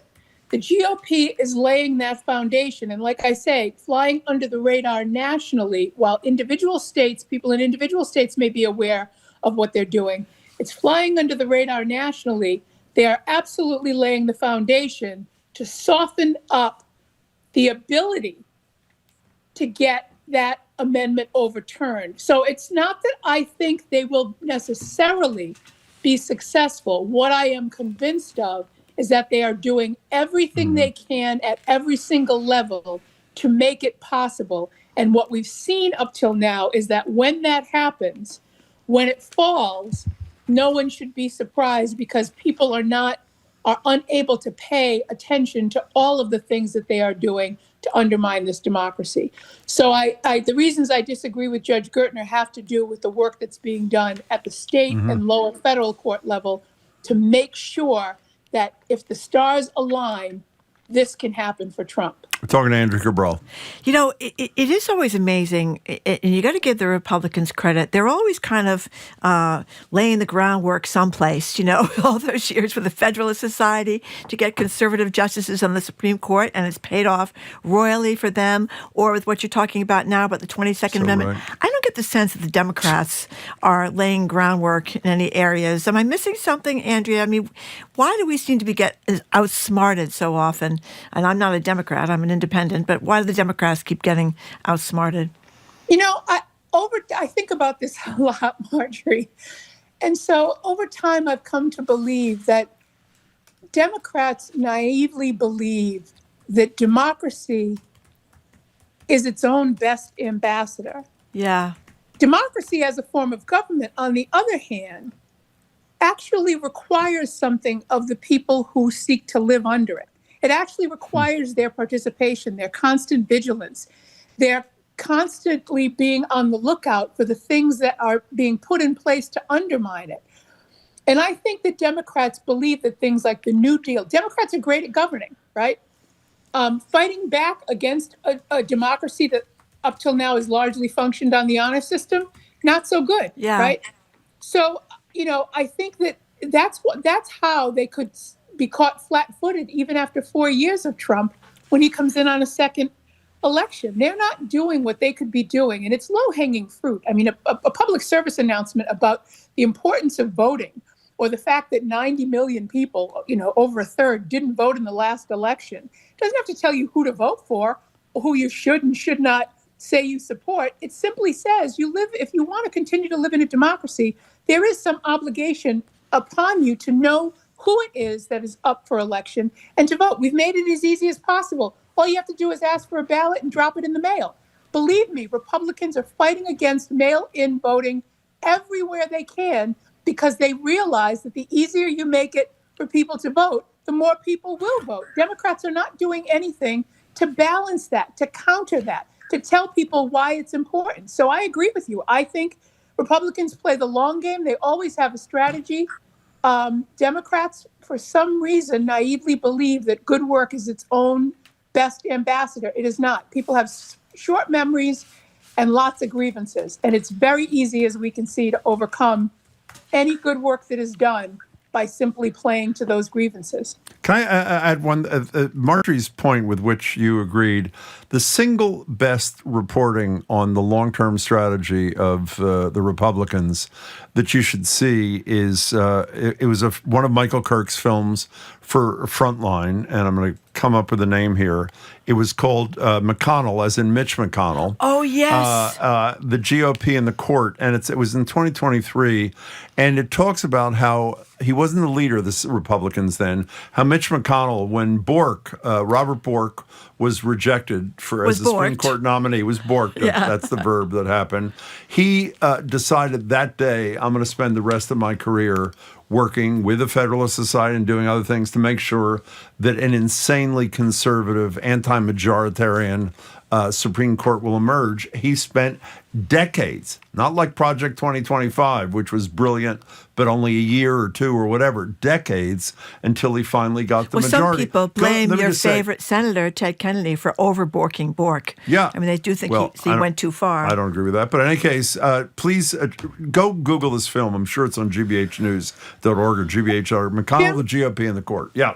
Can I just also say, sure. To your point, Project 2025 didn't actually just happen it's not only 1 or 2 years old. This is the 9th incarnation. I didn't know that. Of what became Project 2025. So when we talk about playing the long game, Republicans have had 9 versions, each building upon the last one, of what their agenda and their strategy is. It has culminated in Project 2025 and has flown solidly on people's radar because they now have the perfect messenger for it in Donald Trump. But they have played a similar long game I would say starting with the Southern Strategy and Lee Atwater in the 60s to lure Southern Democrats who were angry about the Civil Rights Act into the Republican Party. They have been playing this strategy for years and years and years and years. It's just that people didn't know that there were versions of Project 2025 before Project 2025 became better known. Yeah, that's a great point too. And I think a lot of us, even after the election of Trump or re-election of Trump, didn't realize and probably should have, didn't realize all the minutiae that were included in there that's enabled them to go after these people that are just expressing their support for Palestinian statehood. That's kind of become a horrible offense under Project 2025. Well, and then there was Judge Young the other day, as we discussed with Nancy Gertner yesterday. Judge Young out of Boston, Ronald Reagan appointee, that slapped that one down, defending the free speech right of those people who'd been discriminated against. So we're almost out of time here, but very quickly, what is going on in Methuen? Five places for alleged sex trafficking getting shut down. Massage parlors. Yeah, it's not even that big. I mean, is this happening everywhere, or is Methuen an outlier, or is this every town in Massachusetts, or what do we think? And we're short on time, but yeah. I think it's probably a lot more widespread than people think. So do I. This is the kind of thing that can fly very significantly under the radar. And if neighbors, like the Methuen neighbors, were vigilant and they saw the levels of pedestrian or car traffic in and out of the place and reported it. But, that's what's required. Police are very busy and they have lots of demands on their time. And this is the kind of thing that, while very serious because it involves human trafficking. I mean, people were literally living in this space, presumably against their will, since trafficking has been charged. This is the kind of thing that can be in virtually any community, no matter how affluent or not affluent. And it's I hope this starts a trend of really looking into this and rescuing some of the people who are working there. I'm so glad you said this. I'm so glad you brought it up because so many people say, it's a harmless thing. Oh, it's consensual. Not. It's not. These women, the allegations are exactly what you said, that they were kept living captive in the building, in the basement. Unsanitary conditions. Yeah. It is awful. But our staff says I shouldn't be surprised. No, don't do this. Don't do this. I shouldn't do it. Well, they're talking about the common. It's making light of, I know. Well, it's not making light. It's saying how common sex trafficking is what it's saying. Okay. And apparently that's true. The Methuen is not a standout, perhaps, in this regard. Okay. Bye. I mean, I didn't mean Good bye. to see you. It's nice to see you, too. We'll talk to you soon, Andrea. Thank you, Andrea.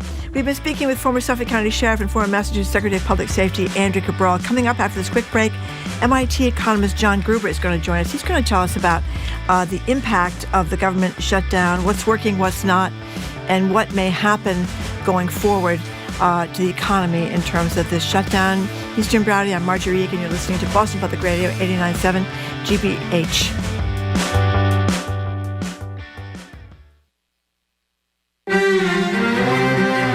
The Arctic is warming about 4 times faster than the rest of the world. It is a place where a nice, thick sheet of ice is key to hunting and getting around, so that does not go unnoticed. In 20 years, ice just getting thinner and thinner and smaller and smaller. Warming weather in Greenland next time on The World. This afternoon at 3, here on GBH News 89.7. Our programs are made possible thanks to you and the DeMoore McKim School of Business at Northeastern University, where MBA and master's degree students can build vital business skills through experience. Learn more at northeastern.edu/business. And the Lyric Stage, presenting Our Town, an American classic for our time. Even in the smallest of moments, beauty is there, and the secret to life is to stop and take notice. September 19th through October 19th at Lyric Stage Boston. Tickets at lyricstage.com. Colleges that want easier access to federal money would have to ban race or gender considerations in admissions and hiring, freeze tuition, and cap international enrollment at 15%. The administration is trying to get 9 schools to sign on to start, including MIT, Dartmouth, and Brown. Some higher ed leaders say it's an escalation of the campus culture wars and an unprecedented federal intrusion. It's not yet clear how the 9 colleges will respond. Kirk Carapezza, GBH News.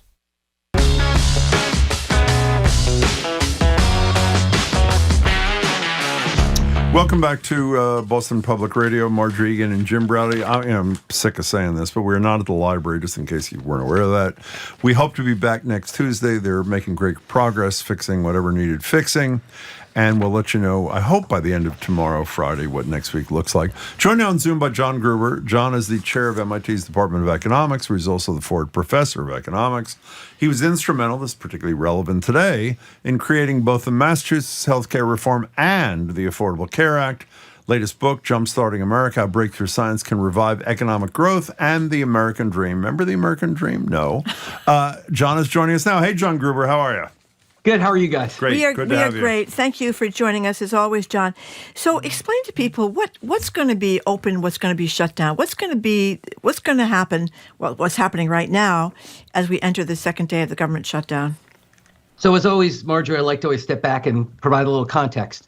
Think about the government. The government spending is in two buckets. One is called mandatory and one is called discretionary. Mandatory is most of the stuff the government does. Medicare, Social Security, Medicaid. These are programs that run regardless of a given act of Congress. They are mandatory programs that continue going. Discretionary programs instead rely on an annual appropriation process in Congress. Remember that? You've heard that word before? We have. An appropriation process.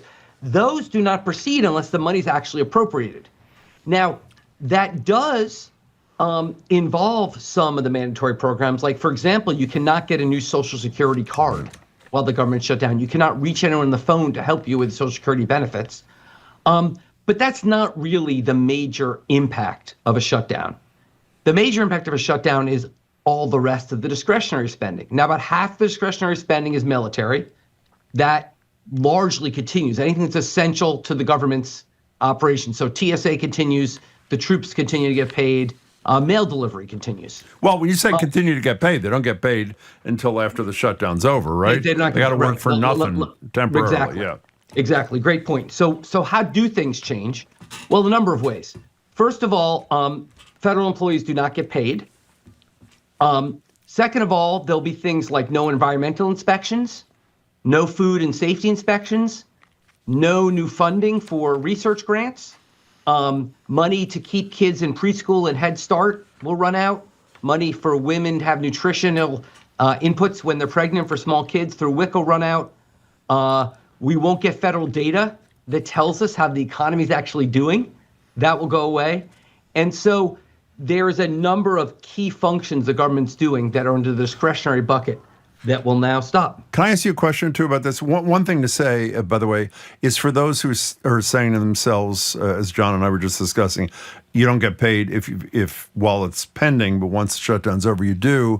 You're saying to yourself, well, Donald Trump's going to figure out a way to screw certain classes of people. There's a federal statute that requires that people be paid. Am I not right? At the end of a shutdown. Is that not true?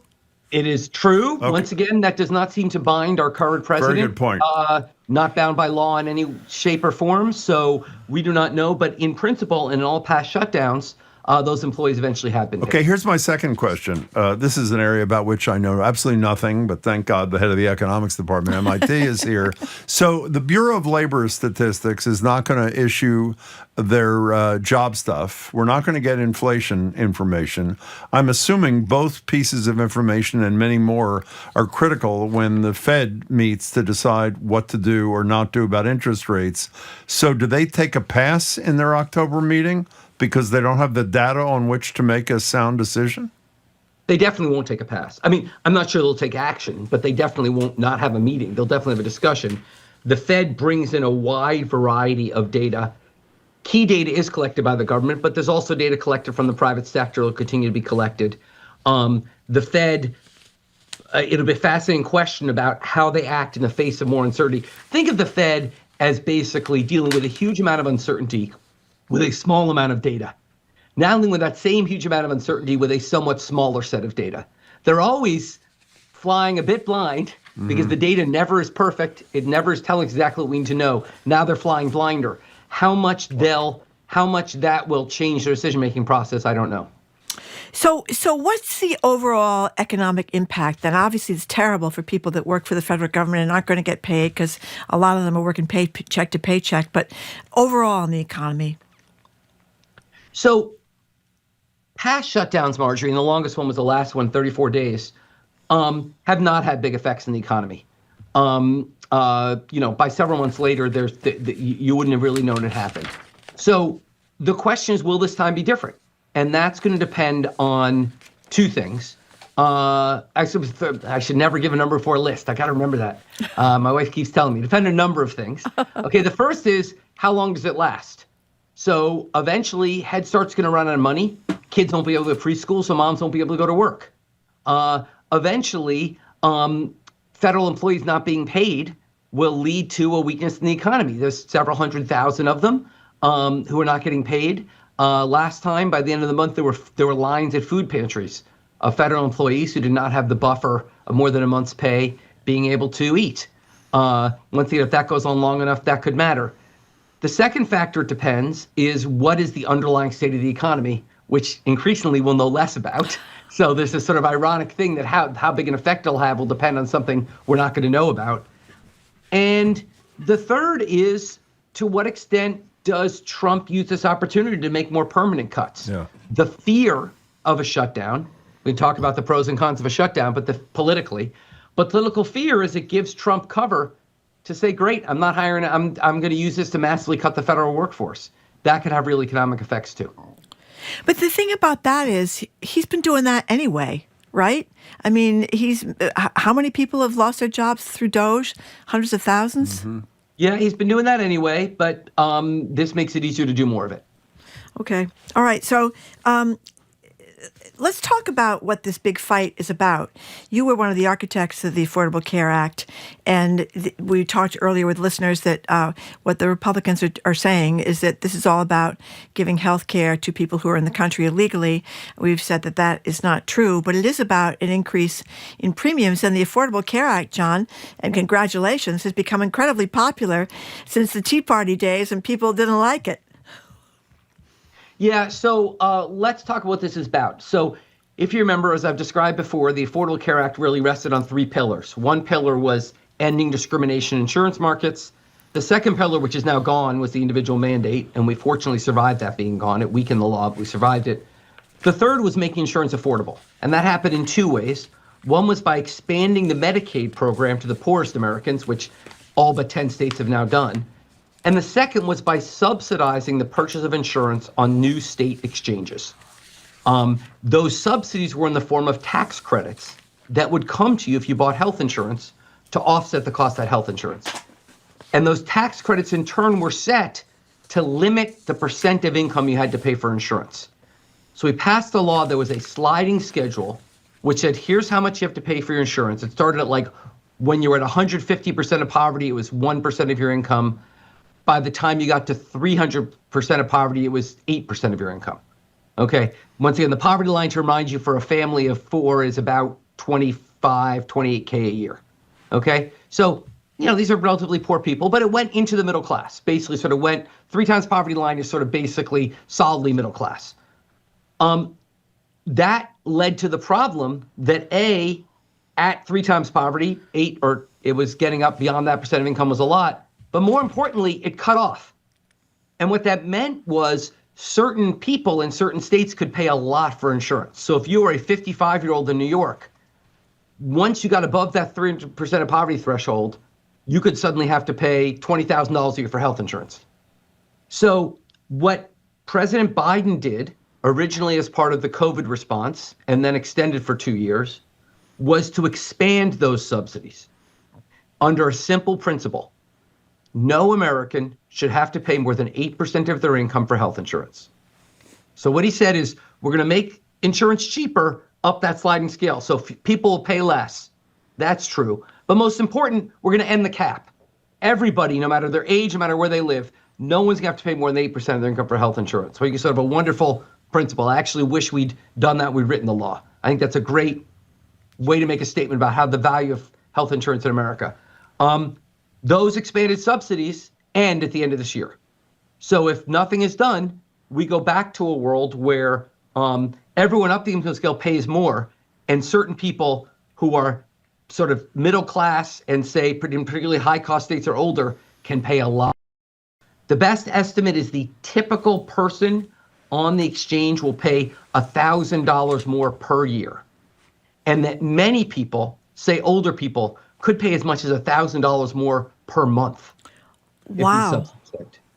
John, can we talk about the other half of the demands of the Democrats, namely that there be restoration of the $1 trillion cuts that there were in Medicaid? I have two questions for you. The first one is, can you explain, you wrote an op-ed a bunch of years ago that we talked to you about in the New York Times to, I think, if I recall correctly, to explain to people, while Medicaid is really important to poor people in this country, it is not just poor people who are beneficiaries of Medicaid.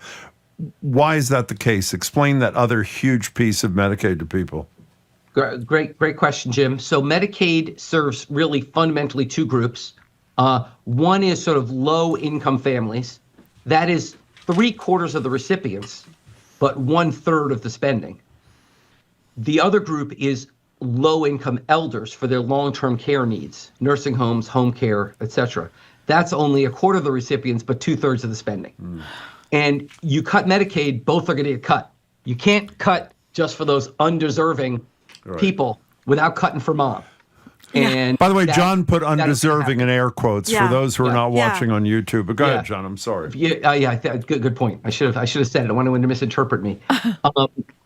So basically, the bottom line is, as part of the OBBB, there were massive cuts put into Medicaid. A number of them were targeted towards that first group, the low-income families, in particular. Arbitrary work requirements, which do nothing to encourage work. They just make it harder to get Medicaid, and various other hurdles to get in the program. But there were also broader-based cuts to state budgets, which are going to affect everyone on Medicaid. There was an article just the other day in the New York Times about a wonderful program that was just introduced in North Carolina to provide food and other services to their most disabled state residents who couldn't get out of the house, and the states cut it. These are the things that'll happen. So Democrats have said, look, you are both letting these subsidies expire, which affect middle and even upper income Americans. You're also doing massive cuts to the safety net for low income Americans. We want you to reverse those and ultimately save thousands of lives. Remember, we talked about this before. The cuts to Medicaid, if they lead to 16 million people losing health insurance, as has been projected, that is 24,000 people a year who will die in America because they don't have health insurance. You know, one thing just to talk about, too, I think a lot of people don't realize until they are, facing this disaster, how much it costs to go to these places that do like assisted living, even before you get in the nursing home. I mean, some of these places are like $8,000 a month, $10,000 a month. You got to be some of these. That's not aberrational at all. Yeah, you got to be loaded to afford this. You got to be rich. And Marjorie, we're not even talking about assisted living. Assisted living is not sponsored by the government. That you pay out of pocket. Right. Just some small pilots in some states. We're talking about Massachusetts has a program for personal care attendants where you can get care in your home, so you don't have to go to the nursing home. Yep. We have nursing homes for our most vulnerable citizens, which are already suffering from massive quality deficiencies. You saw the article in the Globe about for-profit companies coming and buying nursing homes and stripping them bare. We're already suffering. I wrote another story a few years ago, which was, isn't it ironic that we were willing to spend $3 trillion during the pandemic and shut down the economy to keep old people alive, but the minute it ends, we don't care about their dignity anymore. We put them in crappy nursing homes, and we are willing to cut their services. These are vulnerable populations that we need to be taken care of. John, one last thing, if we can, another area of expertise, drug pricing, which we've talked about ad nauseum on the show with you and others for ages. People who listen to the show may be aware I'm not a huge fan of Donald Trump's. But Donald Trump at a press conference earlier this year gave me such hope for the future. Here's Donald Trump at an earlier press conference saying how he was going to cut drug prices by, I think you'd have to admit, astronomical percentages. Here he is. It'll be numbers that nobody can even imagine. We're going to get the drug prices down, not 30 or 40%, which would be great, not 50 or 60. No, we're going to get them down 1,000%, 600%, 500%, 1,500%. Numbers that are not even thought to be achievable. I was trying to explain this to Marjorie today. It's quite simple. If a drug costs you $10, you go to Walgreens, and you say, "Can I please have the drug that costs $10?" Right. They give you a $100 check. That's for taking. I love that 1,000 cut was not thought to be achievable. It's not thought to be achievable because it is not achievable. That's why it was not thought to be achievable. But my real question, I was using that as a lead-in because it's so unbelievable. Yeah. He cuts this deal the other day, John Gruber, with Pfizer to cut certain drug prices, allegedly. I don't know specifically what the deal is, as opposed to a deal that has specifics, namely the 10 drugs that Joe Biden was able to get into law where prices will be reduced over time and that sort of thing. And it's to be run through something called Trump RX, which also makes me nervous. Is this a good thing that he did with Pfizer, or is it illusory? Look, high drug prices are a bipartisan problem. Both parties have talked about them a lot. The only party that's ever done anything about it was the Democrats, and that was in the Inflation Reduction Act to actually begin doing what every other country in the world does, which is to regulate drug prices for a very small set of drugs. That's all they could get through politically. Trump has weakened that, and he said, no, instead I'll cut some deal. Now, look, we don't know the details of the deal. All we know is his deals are never as good as they sound. Never, ever, ever. Okay? So basically, we don't know what this deal is. We don't know what his leverage was over Pfizer. There's now supposed to be a new tariff on drugs. Did Pfizer get excluded from the tariff? Is that the deal? We don't know why Pfizer struck this deal. These are smart companies, way smarter than the person they're negotiating with. So we don't know what deal they struck, what they were given in return. What we do know is that drug prices are too high, and the right way to deal with it is do what every other country in the world does, which is to regulate them. And we are not doing that. We're striking some weird deal that is unclear. So, Jim, I wish I had more to say about it, but we just don't know. I do want to go back to one other thing, Jim, though, before we stop. Sure. I want to come to something you said. Look, there's a lot of debate in the Democratic Party about whether to shut the government down and pick the shutdown fight. And I think the Democrats are doing an admirable job, especially the Democrats, of staying on message. This is about healthcare. This is about 16 million people losing health insurance. This is about premiums going up by $1,000 a month for some of our most vulnerable citizens. This is not about healthcare for illegal immigrants, for undocumented immigrants. We spent the whole first hour I know you've on covered this. that. Yeah, but it's okay. You cannot hammer it enough. Okay, that is the weak response Republicans have. Democrats can solve that easily by trotting out a 55-year-old from New York whose premium is going up $1,000 a month, who's some guy is 8th generation Dutch, and show them that this is not about illegal immigrants. Yeah. Okay. This is about, and indeed, people who are undocumented, and we can debate whether this is right or not, but people who are undocumented in America do not have the entitlement to subsidies on the exchange. They do not have the entitlement to Medicaid. Okay. In some states, they can buy insurance on the exchange, but not with subsidies. I'm hopeful that this is so obviously transparently wrong and so easy to dismiss that we can make this talking point go away. We're doing our best, and you are too, John. I hope so. Hey, John, that was great as always. Really helpful, really clear. Thanks for your time. Appreciate it. You bet. Take care, John Gruber. See you later, John. Bye. We've been speaking with John Gruber, Ford Professor of Economics and Chair of MIT's Department of Economics. He was instrumental in creating both the Massachusetts Healthcare Reform and the Affordable Care Act. Again, thank you to John Gruber. Can I do something I never do on the show? What? Is while you say at the end of the show, listen to our podcast, if you want an explanation with unusual clarity for you and me about how this argument about undocumented people is totally phony, listen to our 11:30 to 12 o'clock segment online after the show is done. Okay, coming up after this quick break. No, you're right. Thank you. We did discuss it at length, and you set everybody straight. Coming up after this quick break, Catherine D'Amato of the Greater Boston Food Bank and how the government shutdown could impact food insecurity in the state, which is incredibly high. I'm Marjorie Egan, he's Jim Browder. You're listening to Boston Public Radio, 89.7 GBH, streaming at youtube.com/GBH News.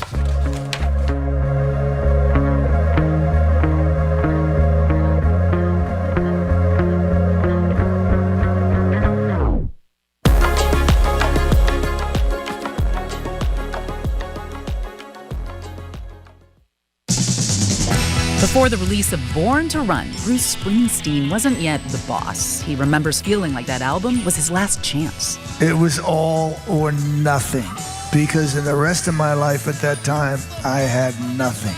Every night, that's how I went into the studio. I'm Elsa Chang, the making of Born to Run on the next All Things Considered from NPR News. Today at 4, here on GBH News 89.7. Support for our programs comes from you. And Babson College, where students can learn to lead with impact and become a driving force for change. Babson's graduate virtual open house is on October 8th. Registration at babson.edu/gradopenhouse. And Newport Mansions, presenting the Newport Symposium, The French Influence in Newport, November 6th to 7th. 2 days of lectures and tours examining the French aristocracy's influence on the Gilded Age. newportmansions.org.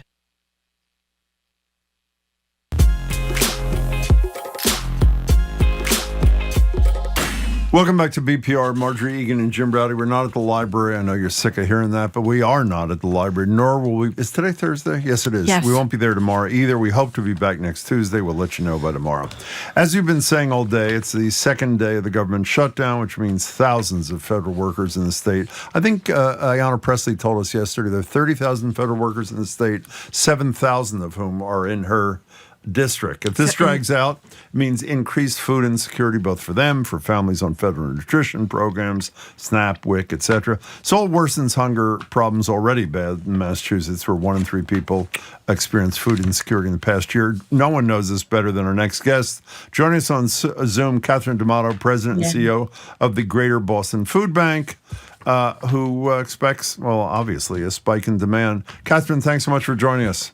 Yeah, thanks for having me and for continuing to bring this issue to the attention of your listeners. We're glad to have you. Yeah, well, Jim touched on this. 1 in 3 people experiencing food insecurity in Massachusetts, one of the richest states, if not, aren't we the richest state? Connecticut, I think. Connecticut, we're right up there. We're second, which is just incredible. So before we talk about what the shutdown could mean, give us the state of affairs right now, the need right now in Massachusetts. Sure. Well, the 1 in 3 stands, and this will hold for several months. And as we just have started the 2026 study, which will reflect then all of these government changes, right? The changes in SNAP, in federal commodities, in all the grants, the research, housing, people losing their jobs, immigration, on and on and on. It's going to have an impact, which we'll understand a little bit more.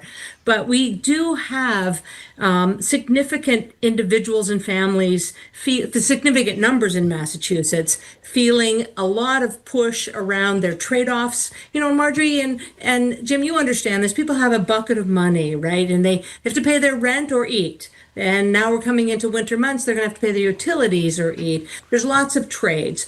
And as these federal programs doors close on them, they're going to go to the private sector, which is emergency food pantries across the state, to help them. So we expect a significant rise. And for a variety of reasons, I assume. I mean, obviously, federal workers will be added to food insecurity roles. I mean, for those who don't recall the both beautiful and painful scene in Washington during the last shutdown when the great Jose Andres was doing what he did with the World Central Kitchen, feeding federal workers who were food insecure.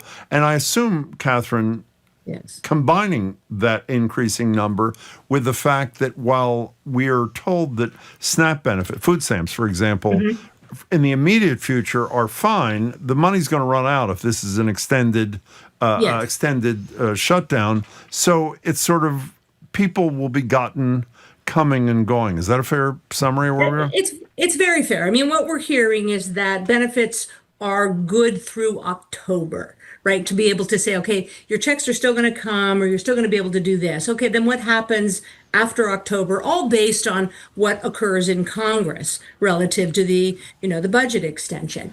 We were notified today by USDA that while our federal commodities are in queue, not sure about the administrative payment and likely won't happen. So organizations like ours and so many others that may be involved with federal programs are going to have to carry that burden financially.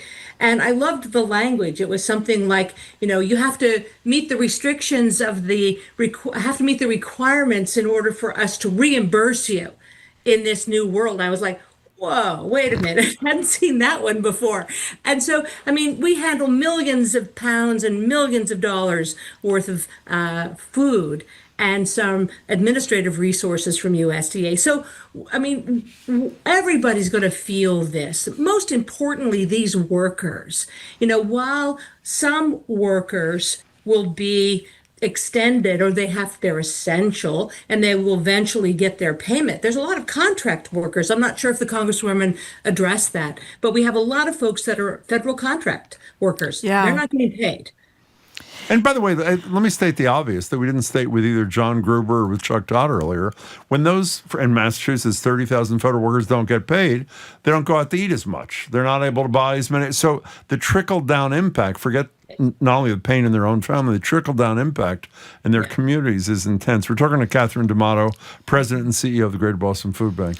Talk about, we just shorten it and call it SNAP, but it's actually the Special Supplemental Nutrition Program for Women, Infants, and Children. Talk about that and WIC. Sure. Well, these, prolonged shutdowns really is quite abrasive, and it disrupts these federal nutrition programs. But we're already seeing a disruption in the fact that there was a new budget passed for October 1, whether it be administrative fees into the state or benefits that are coming and new restrictions about, quote, who's eligible and who's not. So what this does is just combine it just continues to compress, right? And compress people's resources and their choices and their dependency maybe on some federal government or some private. And, we expect to see at least, the numbers are scary, right, Marjorie? And we don't really know. We can anticipate that about a 50% increase could be seen at local food pantries. I was with our top pantries yesterday. So we have our top 50, if you think of them, across Eastern Massachusetts yesterday. They're definitely feeling it. They're seeing 100 more families a week, 200 more families a month. They're doing everything they can, and they turn to the food bank and say, will you be there? And my answer is yes, we'll be there for you in every way that we can. We'll continue to raise money for purchasing food, and we'll continue to fight the fight, on behalf of the people who should not be in this situation. This is just terrible for them. So what can people do, Catherine, that are listening? Donate, volunteer? What can people do? Well, good. There's action, right? There's three things you can do. You can give money, you can give your time, and for me, it's advocate, right? You can put pressure on those decision makers at the federal level to resolve. And sometimes it might feel very defeatist right now. That no matter what I do, we have to keep the hope, right? We have to continue to look at those who have no voice and are deeply dependent on our voices to move policy forward, either in our state or the federal government. Marjorie, we are so fortunate to be in Massachusetts with the administration we have that's taking notice of these changes, putting together the anti-hunger task force to say, okay, put some minds together here to come back with how do we address some of these significant policy changes.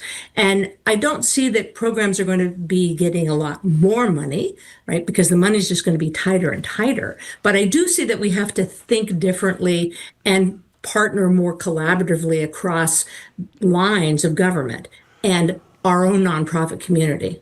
By the way, you're gbfb.org, am I right? I think, yes. is that right? That's right? Greater Boston Food Bank. gbfb.org or Google Greater Boston Food Bank. We only have a minute left. Very quickly, how do you scale up, though? I understand more money can come in. Yes. I assume you're at max capacity in terms of person power. No, we're not.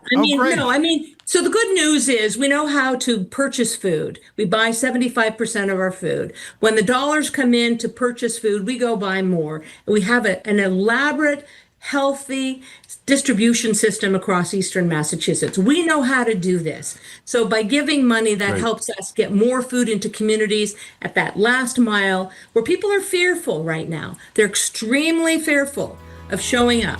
And we just need to be there for them, Jim and Marjorie, and we will be. We're really glad you're there, Catherine, and we're glad you were here, too. Thanks so much for your time and lots of love. Yeah, thank you so much for what you do, Catherine.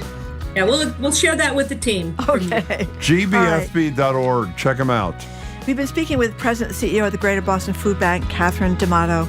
Coming up after the 1 o'clock news, we're talking with the team behind a GBH News documentary about the Pride House, New England's first LGBTQ plus welcoming, affordable senior housing community. It's a great little documentary. We're going to tell you all about it and talk with people who have been involved with it. I'm Marjorie Egan. He's Jim Browder. You're listening to BPR on 89.7 GBH and streaming at youtube.com/GBH News.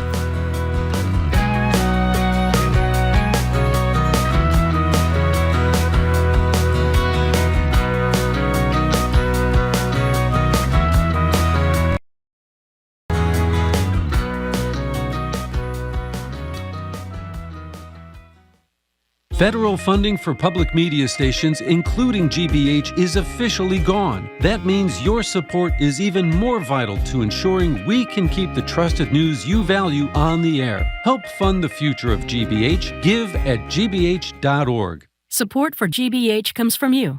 And Moderna. mNEXSpike, COVID-19 vaccine mRNA by Moderna, is available.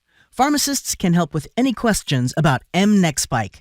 And MIT Sloan Executive Education. Their non-degree executive courses are led by MIT Sloan faculty and are designed to provide a targeted and flexible means to future-proof your business and career. Executive.mit.edu. You're listening to 89.7 WGBH HD1 Boston. Online at gbhnews.org. GBH News. What matters to you? I'm Jim Browder, head on Hour 3 of BPR. Former public school in Hyde Park has been reimagined as a senior living facility. The Pride is New England's first of its kind to cater to LGBTQ people as they age. GBH News' latest documentary, Living in Pryde, follows residents in their home at a time when queer rights are under attack. We'll speak with producer Rob Tokanel, Pride Executive Director Gretchen Van Ness, and resident Eddie Whitman. I'm Marjorie Egan. It's Am I the A-Hole Day? Today's issue, an acquaintance who makes themselves very much at home during a relatively long-term stay, dog sitting for 20 days, and consequently eating everything in sight, cleaning out the apartment owner's fridge, pantry, an entire bottle of olive oil, and even the homeowner's vitamins. Is the dog sitting hunger monster the a-hole, or is everything fair game when someone moves in for almost a month? Weigh in next on BPR 89.7 GBH.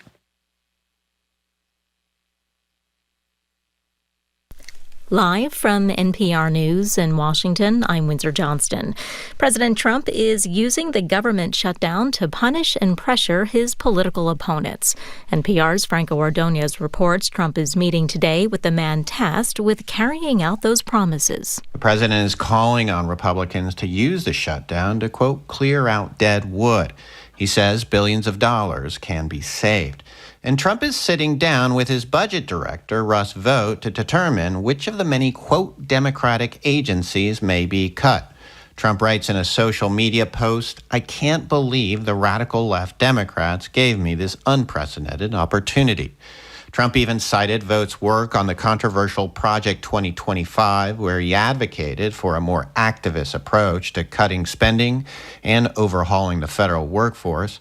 The White House is pushing Democrats to negotiate, but Vought's work shows he's less concerned about Democrats and more focused on making the cuts.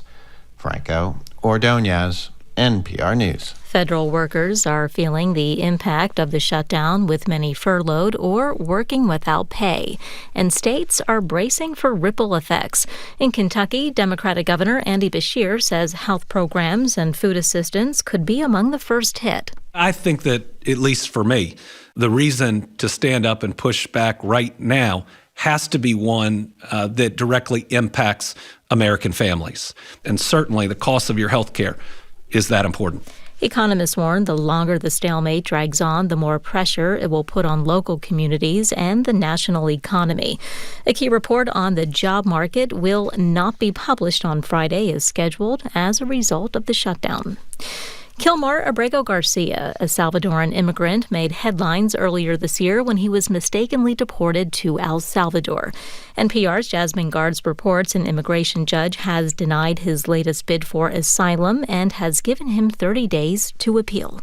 Abrego Garcia's lawyers filed to reopen his asylum case, claiming he now qualifies since he was sent out to El Salvador and later returned to the U.S. That motion was denied on Wednesday for several reasons, including that the judge found Abrego Garcia was not singled out by guards while in detention. In 2019, Abrego Garcia requested asylum, but was not eligible because over a year had passed since he'd entered the U.S. illegally. Still, a judge ruled that he could not be sent to El Salvador because his family was the target of gang violence there. Nevertheless, in March of this year, he was detained and deported to El Salvador. A Supreme Court ruling got him returned to the U.S.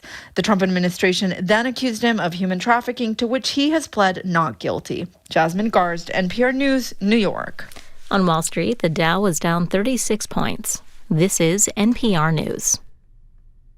Good afternoon with the latest from the GBH newsroom in Boston. I'm Craig Lamolt. There's a new candidate in the Massachusetts governor's race. Mike Minogue announced he's jumping into the Republican primary fray today, or rather on Wednesday he did. He's touting his experience leading the medical device company Abiomed as something that sets him apart from the rest of the GOP field.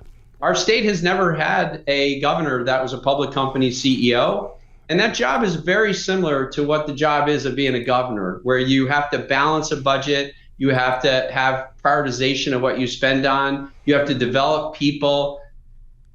Minogue is a West Point grad and Desert Storm veteran. In entering the gubernatorial race, he joins fellow Republicans Mike Keneally and Brian Shortsleeve, both of whom served in the administration of former Governor Charlie Baker. They're all hoping to face Governor Maura Healey in November of 2026. A new dictionary for Cape Verdean Creole, or Criollo, is hitting local bookshelves this week. It's the second dictionary published by the Roxbury-based Mila Mila. Criollo is the Portuguese and West African-influenced language spoken among nearly 70,000 Cape Verdeans living in Massachusetts. Jaffa Tavares is a Criollo educator and copy editor at Mila Mila. She says with the new English to Criollo dictionary, it's easier to capture the language's diversity. Criollo is very phonetic. So with this new dictionary, it was a lot easier, actually, to include some variation. The dictionary is now available online and at the Dr. Ellie Paris Social Bookstore in Brockton. Tavares says it'll soon be in Boston and Falmouth public schools. Sunny today, a high in the low 60s. This is GBH. Support for NPR comes from NPR stations.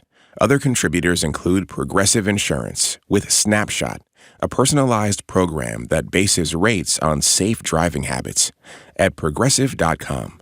Not available in California or from all agents. This is NPR.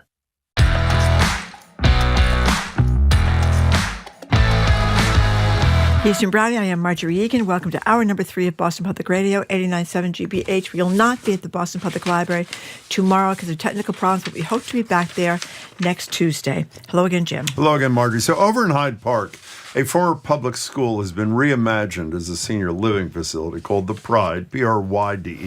It's New England's first of its kind housing community catered to LGBTQ people as they age.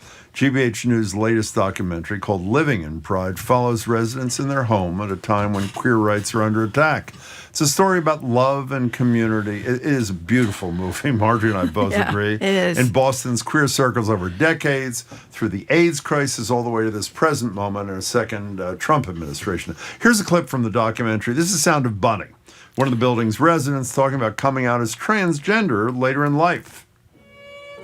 As soon as I realized that I was going to come out, I felt like I was a flower that was blooming, and it was just blooming bigger and bigger and just becoming more and more colorful and more beautiful every day.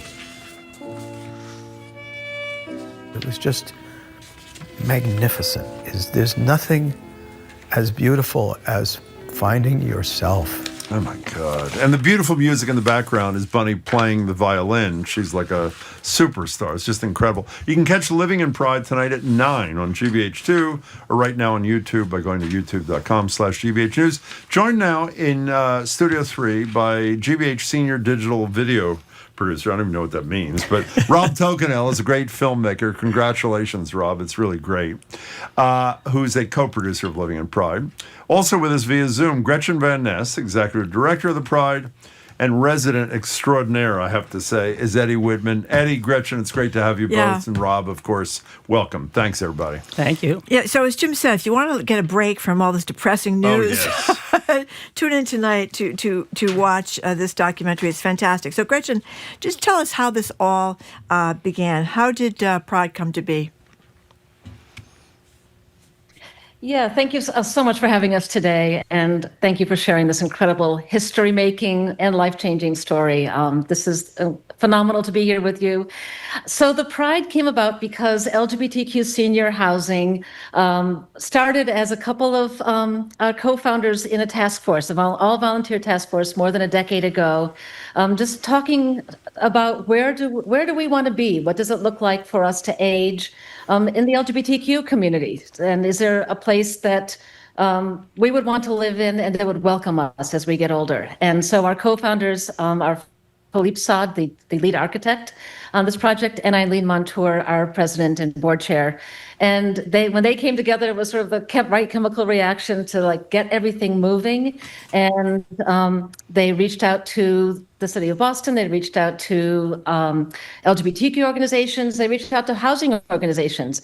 And the idea of LGBTQ welcoming senior housing, also income restricted affordable senior housing with LGBTQ welcoming, was a brand new idea at that time. So there was nobody in the LGBTQ community that had a take on doing this, and the housing community was intrigued, but they weren't interested in doing it. So we ended up with forming this task force that became the nonprofit LGBTQ Senior Housing, searching for a developer partner, and that's Penrose Development.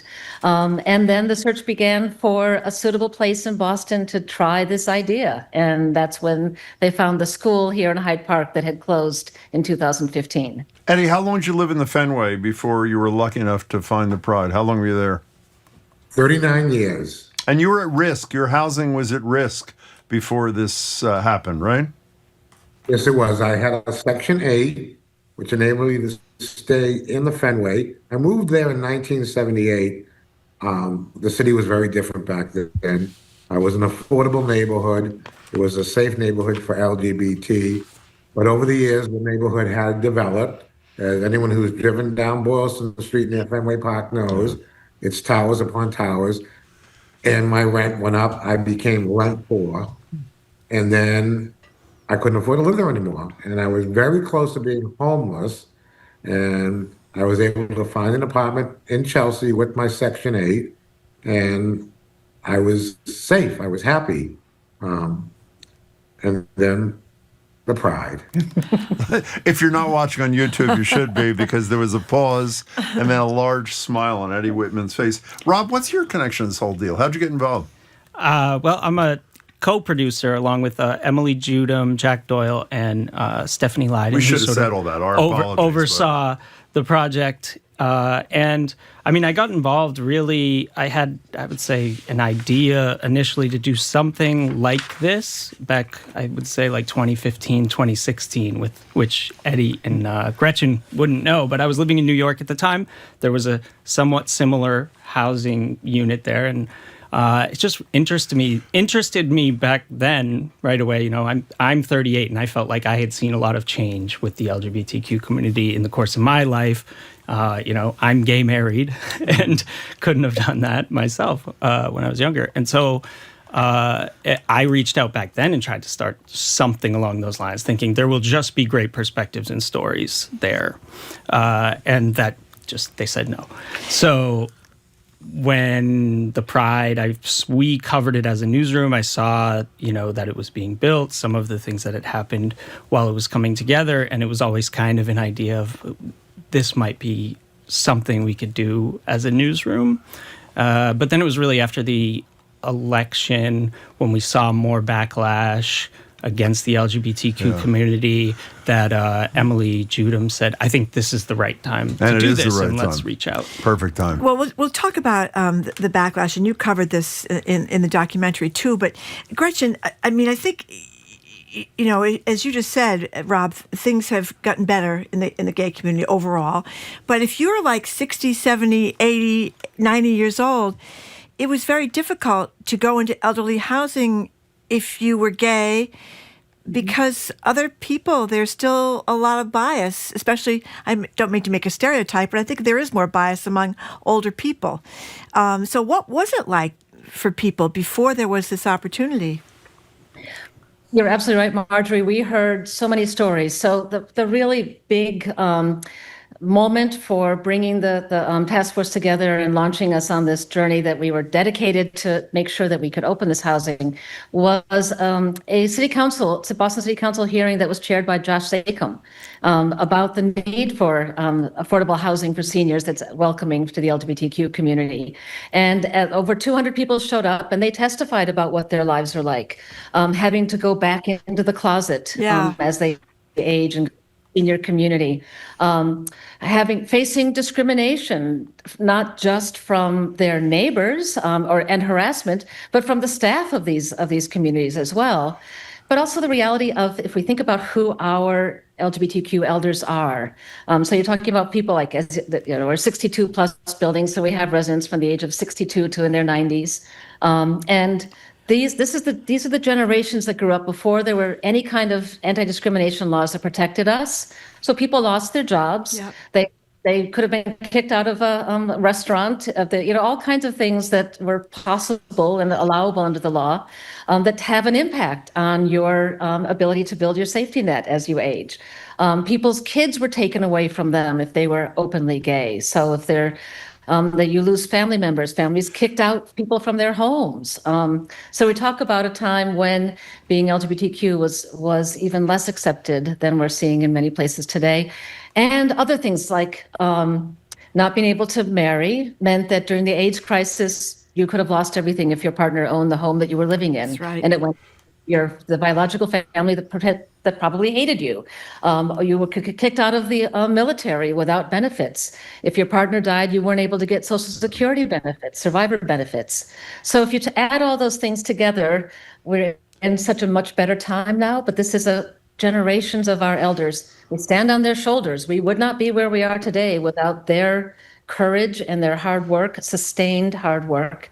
But they come to old age with less of a safety net, less family support, less community support, church support. All of those things are less. And so what we've been able to do at the Pride is begin to build community that fills those gaps. Gretchen, you said a far better time, but if somebody in charge has his way, it's not going to be a far better time. Both you and Rob mentioned same-sex marriage, and another couple in this film who are just otherworldly great. Thea and Shirley, they're both in their 70s. They live in the Pride, obviously. They got married in the building. Here's a little bit from them.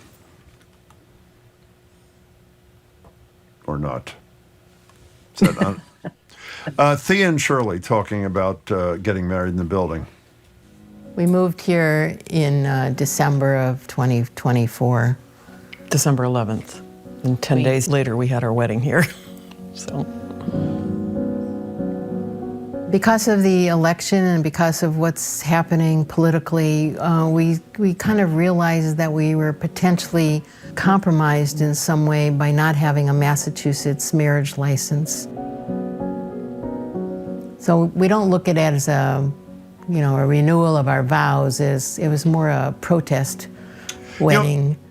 I apologize. More of a protest wedding. Eddie, you by the way, one of your great lines, and it's not a line, I hope I get it right, is you say, you were talking about your family. I think you said I was one of 6 kids. I was the only one who was planned. Is that what you said? Was that the line? Was that it? I'm one of 8 kids. One of 8, sorry. Okay. It was still a great line. Yeah. So what does it mean? One of the beautiful things about the film to me, and I think Marjorie, is everybody who was interviewed got to express how much being in the Pride meant to them and their lives. What does it mean to you, and what do you think it means to your fellow building mates to be in this wonderful place? Well, when I lived in the Fenway, in the same building. I'm talking the late 70s, early 80s. We knew everybody. It was a stable neighborhood. That was all gone by the time I left. Coming to the Pride, we have a community. I have friends. We watch out for each other. We're aware of each other, and we're there for each other. Well, also, like in a sense, is that everybody could be real. They could be who they were. And Rob, like you Bunny said, yeah, and you capture. There's a real communal thing going on here. It's not just people in their little apartments. It's these big spaces where people come together. You captured a lot of that. Talk about that. Yeah, I mean that's kind of I think where we started was asking to come to some of these communal events. I think the first thing that we came to was the coffee hour, which is in the residence side of the building, and had kind of asked Gretchen, can we just come and talk to people and then say we'll be in this other room if you want to come tell your story. Yeah. And we kind of took it from there with the folks who were interested in talking to us. But the Pride has a community center that is open to the public, and then a residence side that also has communal activities that the residents are participating in. And yeah, so like we were Thea able to and attend Shirley a lot and of Eddie singing and dancing at the top of their lungs. That was great. But go ahead. I'm sorry, Rob. Yeah, and so, we just, over time, I think everybody kind of got used to seeing us there with cameras. And we were able to see a lot of the things that they're doing there, like having concerts, like showing, hosting talks of people speaking about issues that are relevant to the sort of elder LGBTQ population. Gretchen, first of all, you were a big-time civil rights lawyer in your life, right? I mean, how did that? Yes. How do you go from being a big-time civil rights lawyer to running the Pride? How'd that happen? So yeah, it all started when my wife and I moved to Hyde Park. So we were looking for a bigger yard for our rescue dogs, and we were in Jamaica Plain with a small yard, and so we just ended up buying an old house here in Hyde Park. And as I got to know the neighborhood here, it struck me as an incredibly beautiful, warm, and welcoming community. It's the part of Boston, the neighborhood in Boston that has the highest home ownership by non-white residents, for example. My street is filled with everybody under the sun. And I really felt like Hyde Park was underserved and kind of forgotten in the city of Boston. And I've always been involved in politics, always been involved in community and social justice organizing. And I decided to throw my hat in the ring to run for state rep. And in the process met Eileen Montour, one of our co-founders. And when I lost that race, she asked me to join the board of what was then the brand new nonprofit LGBTQ senior housing. And I had to say, what is LGBTQ senior housing? I had no idea. I had never even thought about this. And then as I joined the board and met all of the brilliant and wonderful and heart-led people that had made this possible, that's how I got involved. And I was ready to step back from the cutting edge of civil rights law. Gretchen, I want you to know, as an observer of politics, the best thing that can happen when you run for state rep in Massachusetts is to lose. Believe me, that is a bonus. There's nothing quite as good as that. We're talking to Gretchen Van Ness, who is running as the executive director of the Pride, Pryde. Eddie Whitman, who lives there, and Rob Tokanel, who is one of the co-producers of this fabulous GBH movie, Living in Pryde, tonight on Channel 2 at 9. So, Eddie, you mentioned being priced out of the Fenway, which, of course, is become astronomically expensive. But affordability in the Pride is a big deal, is it not? Very much so. Yeah. For my generation, especially being a long-term HIV/AIDS survivor, I didn't think I'd ever live this long. We were told to cash in our insurance, to not plan for retirement. We wouldn't be around. Yet I'm here, and my income is based on Social Security. That's based on my income is the reason why I'm at the Pride. Yeah. It is in a safe place to live. Gretchen, as I'm watching this, I'm sorry, you go ahead.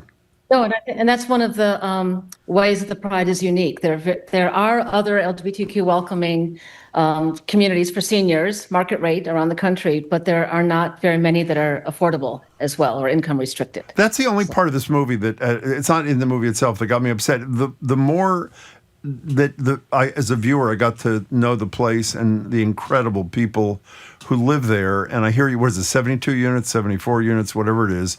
I'm saying to myself, who's watching this film who wants to be there, who says there's not a place for me? Is this, are people seeing this as a model that may be replicated here or elsewhere so that other people who need and want this kind of thing can get it? Yes, this is not our own, this is our first community, but it will not be our last. So we are dedicated to making more. We've learned through the years that it took to build and open the Pride. And we've only been open for a year. So the fact that we have such a strong community here in this short period of time is remarkable. But we've learned that this need is countrywide. In every community, there needs to be a place for our elders to feel safe and be able to age with the kind of supports that probably all seniors need, but especially LGBTQ seniors need. So we have people living here who came from California, from New Mexico, from Connecticut, from outside Boston, people that had never, in Massachusetts, had never been in Boston. So we have a large reach. And we're working on all of the live streaming and high-tech things that allow us to share our programs outside of the Pride so that people are not as isolated. But isolation is something that so many older adults face, especially low-income older adults. It has a terrible, terrible impact on our health, and it kills us. So everything we can do to build community for everyone, actually, but for our seniors as well, is critical to their health and well-being. And I also talk about the Pride as architecture is destiny, because we have this beautiful old school with its wide hallways, its tall ceilings, an old gym that became our community center where our offices are. So any day of the week, we see Eddie all the time. People can come down and visit with us. They can visit with the Penrose Management Office on the other side of the building. But something about the architecture of this building brings people together. And I like to think of our building as a sort of a town square in a way, with the courtyard and the sunroom in the center, but there are alcoves outside of people's apartments that have furniture and plants and artwork. And there's just so much going on here that the architecture makes possible. You know, you mentioned Town Square, which leads We to... have people- I'm sorry, go ahead, Eddie, I'm sorry. Yes. We have people living here that went to this school. Yes. Oh, really? Oh my God. That is fabulous. You know, talk about the Town Square thing. One of the painful parts of the film is when, during construction, when they're just disgusting, hate-motivated statements spray painted onto signs around the construction as it's going up. How is in 2025, now that you're there a year plus and the units are full, how is the community relating to the Pride and the people living in it? Gretchen, Eddie, either of you. Continuing to, the Hyde Park community, from what I see, is continuing to embrace and support us. This is one of the things that is so important about the way that the Pride came about, is that that we didn't come to the community and say, oh, we're going to get this closed school and we're going to turn it into this, and you guys have to live with it. We came to the community and met with every abutter, every neighborhood association, every professional organization here at the Main Streets organization, and said, we have this idea. What if we were able to get this building and turn it into affordable senior housing that's welcoming to the LGBTQ community? What would you want to see? And so what we heard back from the community is incorporated here. So our public community center, that's the only community space in Hyde Park that's 100% ADA accessible, and it's available for free to Hyde Park organizations. We're hosting the kids' Halloween costume giveaway that Hyde Park moms organize. And same thing with our neighbors. Whenever we've had the Main Streets here, or the Hyde Park Creative Connector people here, or the Hyde Park Neighborhood Association, they just say they love this space and they love having the Pride residents as their neighbors. So I did not expect that to be the response. You know, I want to get back to Rob before we leave, but we just got a text from someone, Chris from Boston, 65-year-old gay man, single, registered artist, musician, pianist, vocalist, technically challenged, getting rent priced out, looking for housing. Where can I call? Do you know? Is there a waiting list, or what's the deal? Yeah. Yeah, there is a waiting list, so we're 100% occupied right now. But you can go Google the Pride and look for the Penrose Management site. And if you have any trouble, but you just Google the Pride, Pryde. Yeah, Pryde. Pryde. Yeah. Yes, we brought Hyde Park. Yeah. And that's where you get more information. And also sign up for our LGBTQ senior housing email list so we can invite you to things because we have great programs every month. So what do you want people to take away from this tonight, Rob?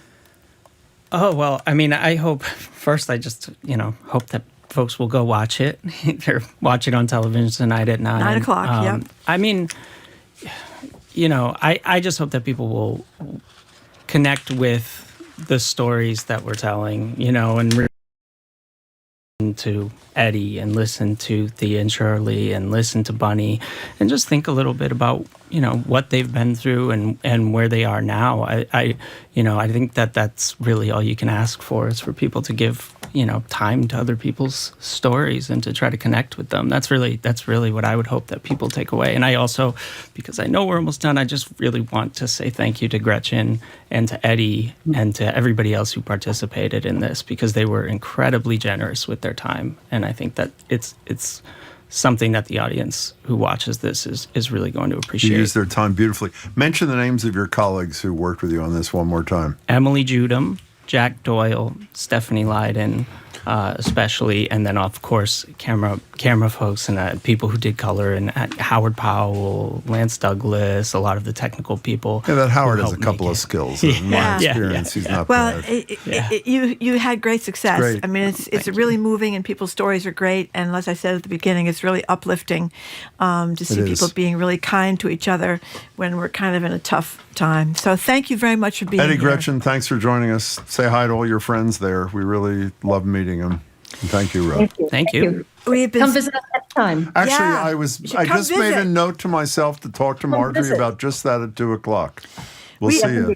We have been speaking with GBH's Rob Tokanel, Gretchen Van Ness, and Eddie Whitman from the Pride, Pryde. You can catch GBH documentary Living in Pride tonight at 9 o'clock on GBH2 or right now by going to youtube.com/GBH News. Thank you again for coming in. Coming up after this quick break, it's time for another round of Am I the A-Hole? Is it acceptable to cut that one friend, the one who eats all your food, out of your life? Phone and text lines are open. I'm Marjorie Egan, Houston Browder. You're listening to BPR on GBH 89.7 and streaming at youtube.com/GBH News.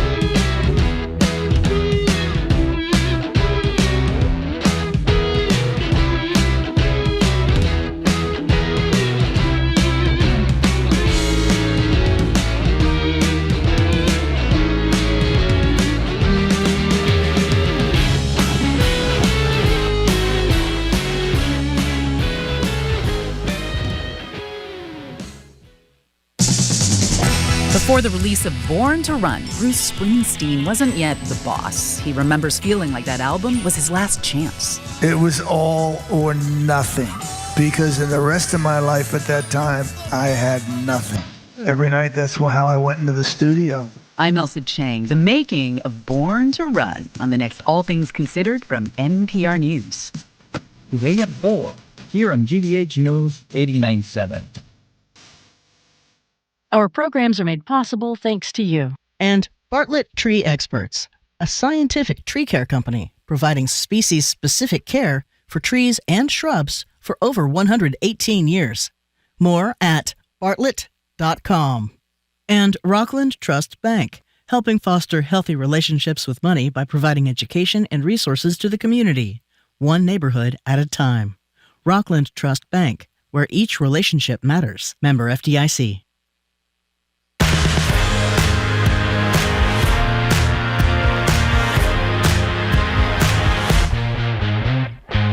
Welcome back to BPR, Marjorie Egan and Jim Browdy. We're not at the library. We hope to be back Tuesday. We're going to try to let you know by the end of tomorrow if Tuesday's happening. Congratulations and welcome to another round of Marjorie's favorite segment, That's Am I the right. A-hole, where we find you, we think, a real-world dilemma online and ask you to decide who is or is not being an a-hole.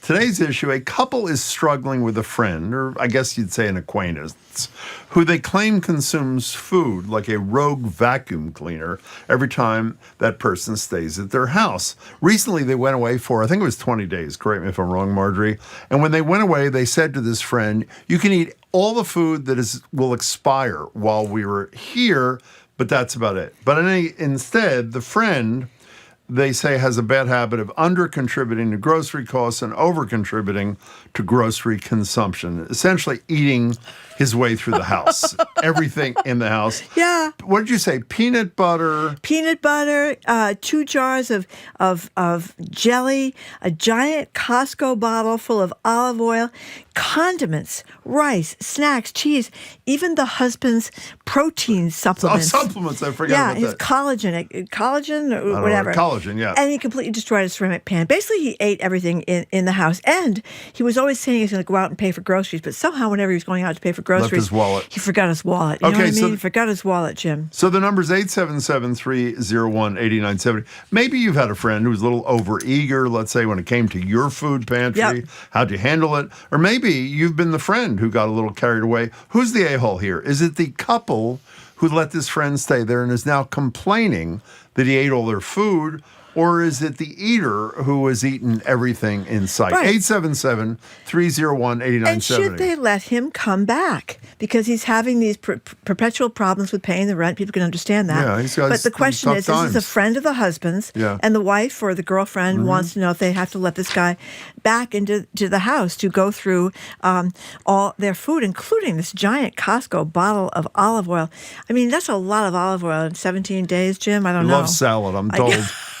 loves salad. Drowning the salad in the olive oil. 301-8970. Now, one of the reasons we picked this, beyond the fact that Marjorie and I love this story, is we're not going to name names, Not but gonna a name relatively prominent person in town was this overeager consumer in your life. Is that not correct? Yeah, well, when I was young, we had a person living on the third floor. This person in particular. This person in particular, because to help pay the mortgage. Yeah. And I'd come down, and I used to buy these special treats for my kids, like Dove bars. They love those little mini Dove bars. Not cheap either. They're not cheap. They're very expensive. Or I used to make a lot of Toll House cookies. I used to. I didn't know Yeah, that. I was good at making Toll House. And the liquor. The liquor would get wiped out. There'd be like you have somebody over on the weekend. You go together. They say, "What do we drink?" Oh, can I get a scotch on the rocks? You go look at the scotch on the rocks. Scotch? It was gone. There might be like a quarter of an inch down to the bottom. The kids would come home all excited about the Dove bars. You'd open the freezer. Gone. What the hell happened to the Dove bars? They're gone. Yeah.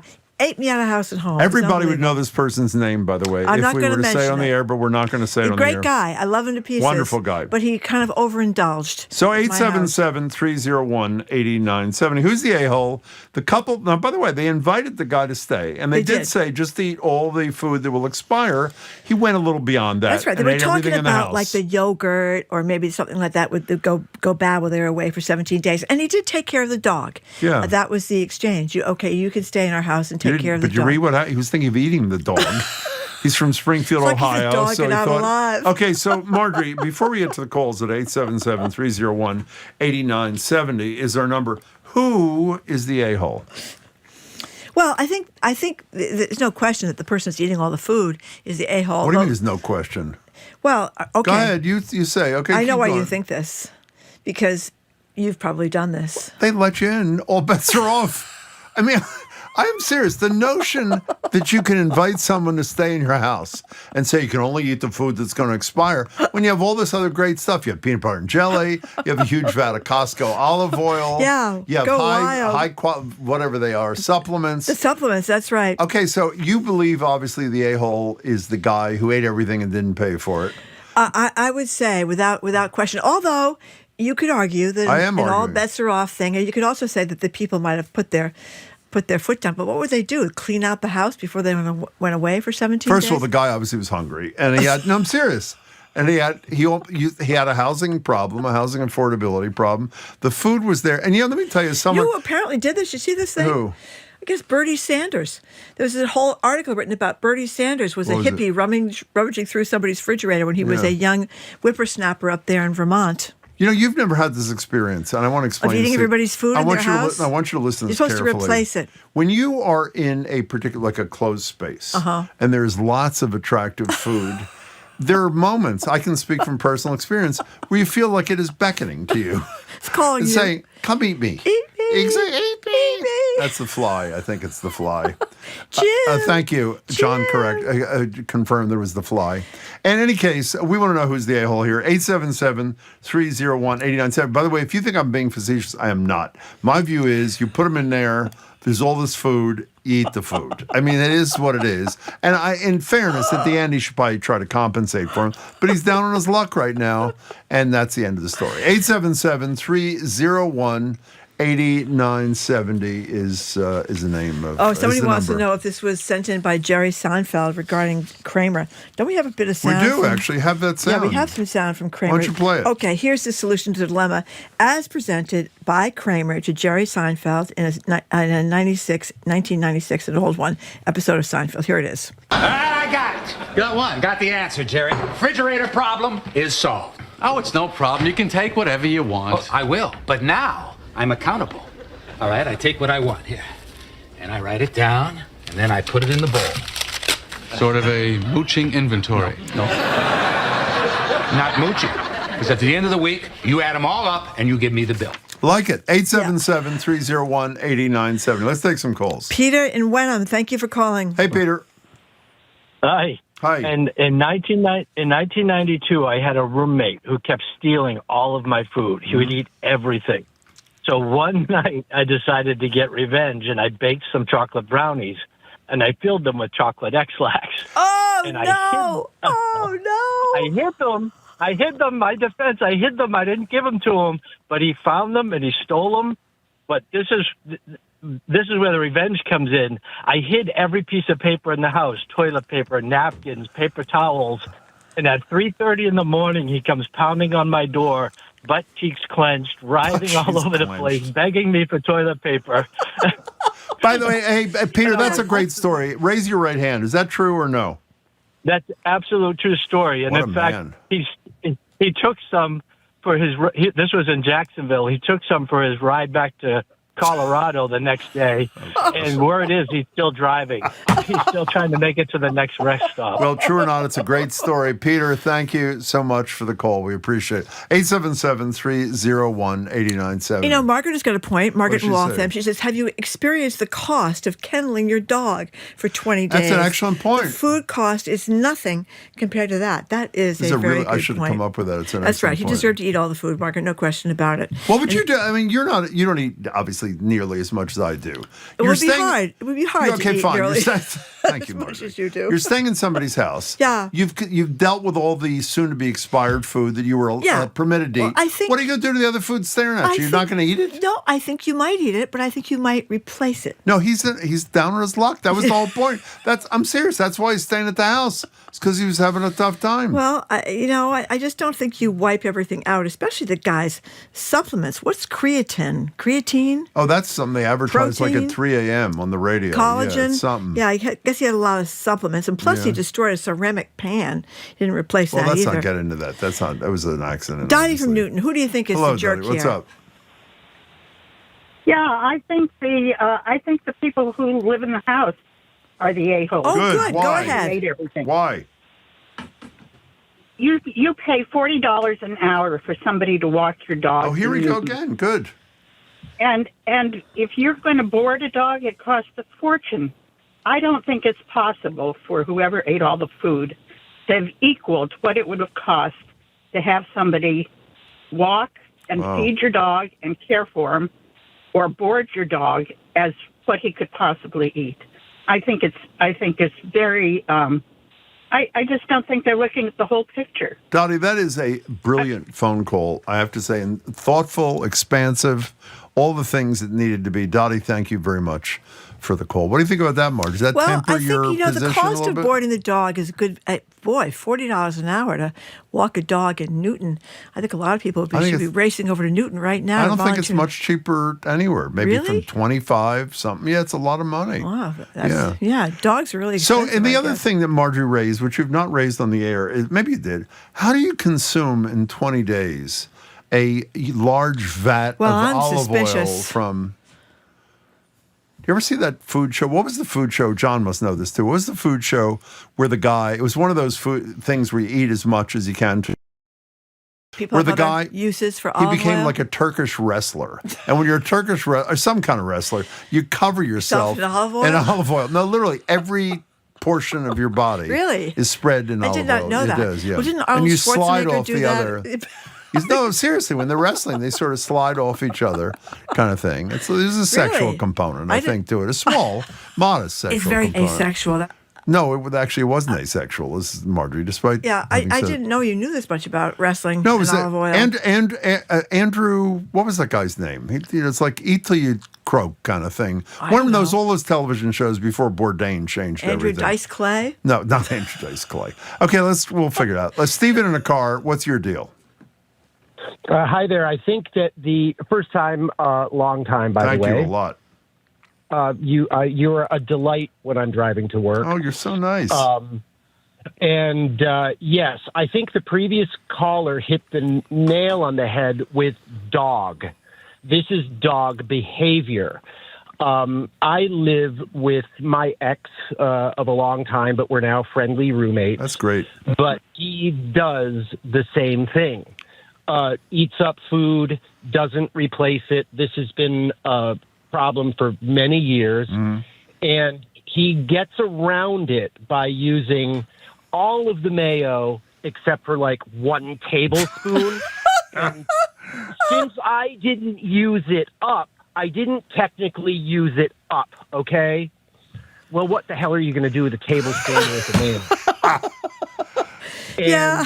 Stephen, is this why he's your ex, by the way, or not?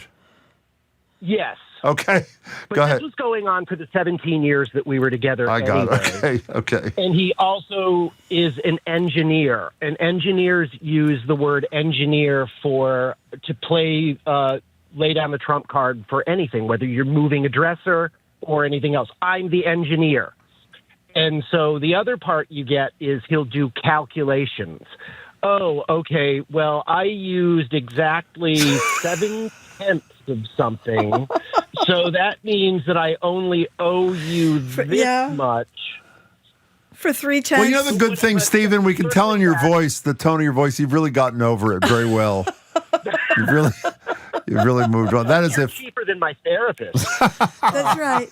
You're a great caller, Stephen. Call us again. Say hi to your former partner there for us. By the way, Did you see the text from Andrew in Westford? No, before we get to Andrew in Westford, Zoe figured out who it was. Oh, actually, Lori in Mansfield said the same thing. It was Andrew Zimmern was the guy. It was, I don't know what the name of his show was, but he, again, got all lubed up. Bizarre Foods, is that what it was? I don't know. Whatever it was a food thing. John knows everything. It was like he does know quite a bit. Yes, he does. What do you want to say? Okay, here's Andrew in Westford. What do you say? I think I might be the subject of today's segment. Okay. I dog sit for 2 weeks at a time. Mm-hmm. I literally will eat whatever is in the house to the point where canned goods, cabinets, fridge, all empty.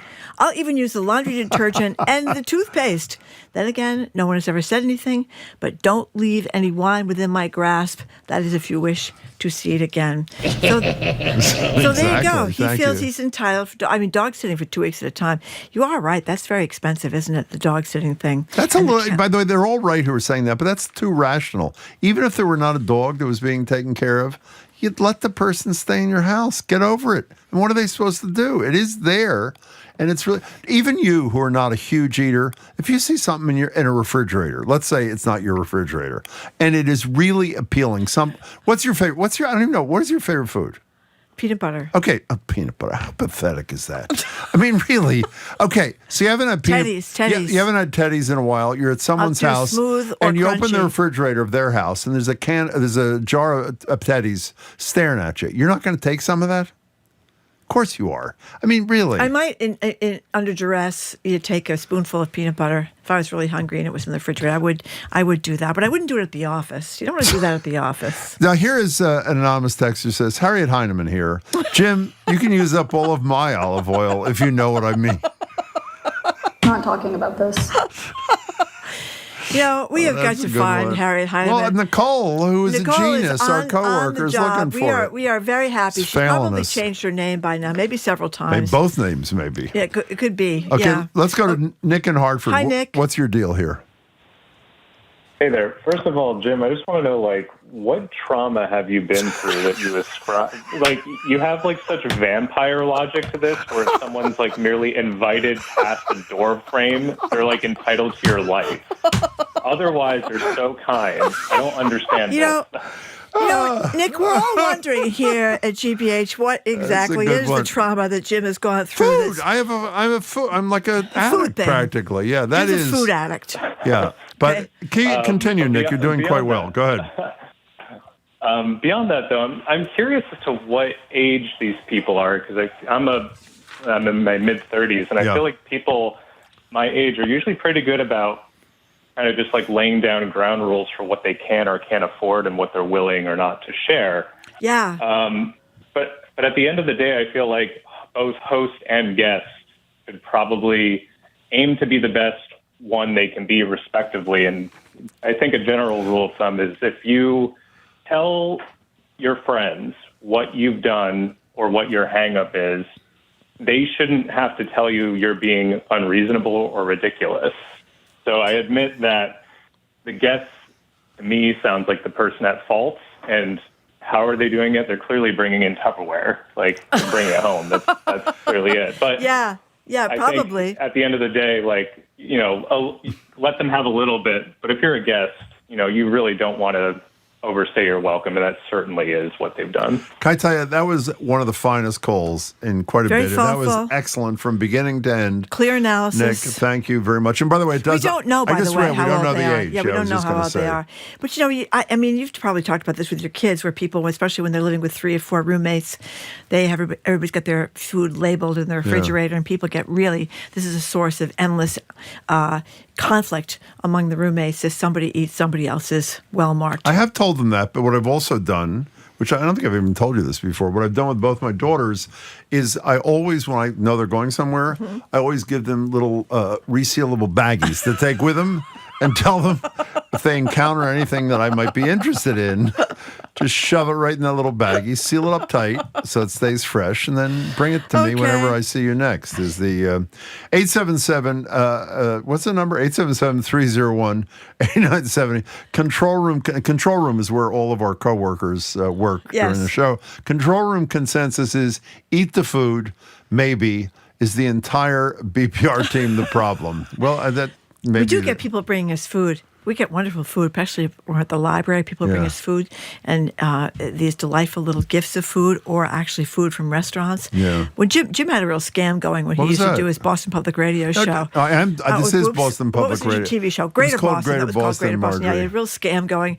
We're 3 times a week he'd invite a restaurateur in to talk about the restaurant, with the caveat that they had to bring 3 or 4 specials. Excuse me. Eating during the whole show. Have we ever had a restaurateur on the radio? I can't remember. We have. Hundreds. Hundreds. If they all had to bring food with them? Yeah. Have you eaten it? Yes or no? Yes, I have eaten it. Okay, so what's your point? That's right. Well, I think you perfected. You learned from me. You perfected your scam right here on Boston Public Radio. 877. Fine meals. By the way, the other thing you do, if you have I shouldn't even say this. If you are lucky enough to have a talk show or a television show like I used to have, is in addition to asking them to bring food, the only people you invite onto the show are people where you cannot get a reservation. Because occasionally, not always, you can get a reservation. And what happens when we've done restaurateurs who didn't bring food? Can I tell you, there's that famous restaurant is it in Vermont? It's really expensive and really famous. It's the place where on April 1st, you have to send in a postcard to, I can't think of the name of it, to get a reservation for the whole year. And a lot of people try, and you can't do it. It's like a special one night a year kind of thing. I invited the woman, she wrote a book. I invited the woman on the show. It was a really good interview. I was good, but she was really good.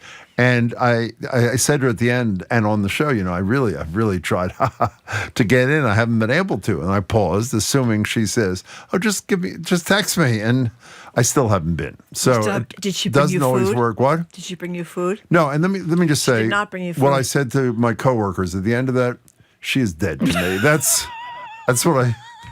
That's what Well, it there have been a was. few times when we've invited people and they have not brought. Did they ever come back a second time? Nope. Nope. Or they brought a little teeny tiny Nope. amount, and you're just thinking, "Wow, Never. That's it." We had people. I'm going to say one other thing. I don't mean to disparage these people. I know this is not the topic, but it's a fairly good Jim is story. really ticked off because he couldn't get a reservation. No, this is. Do you remember a bunch of these are really nice people? So I'm not. If you're listening, I'm not bad mouthing you as people.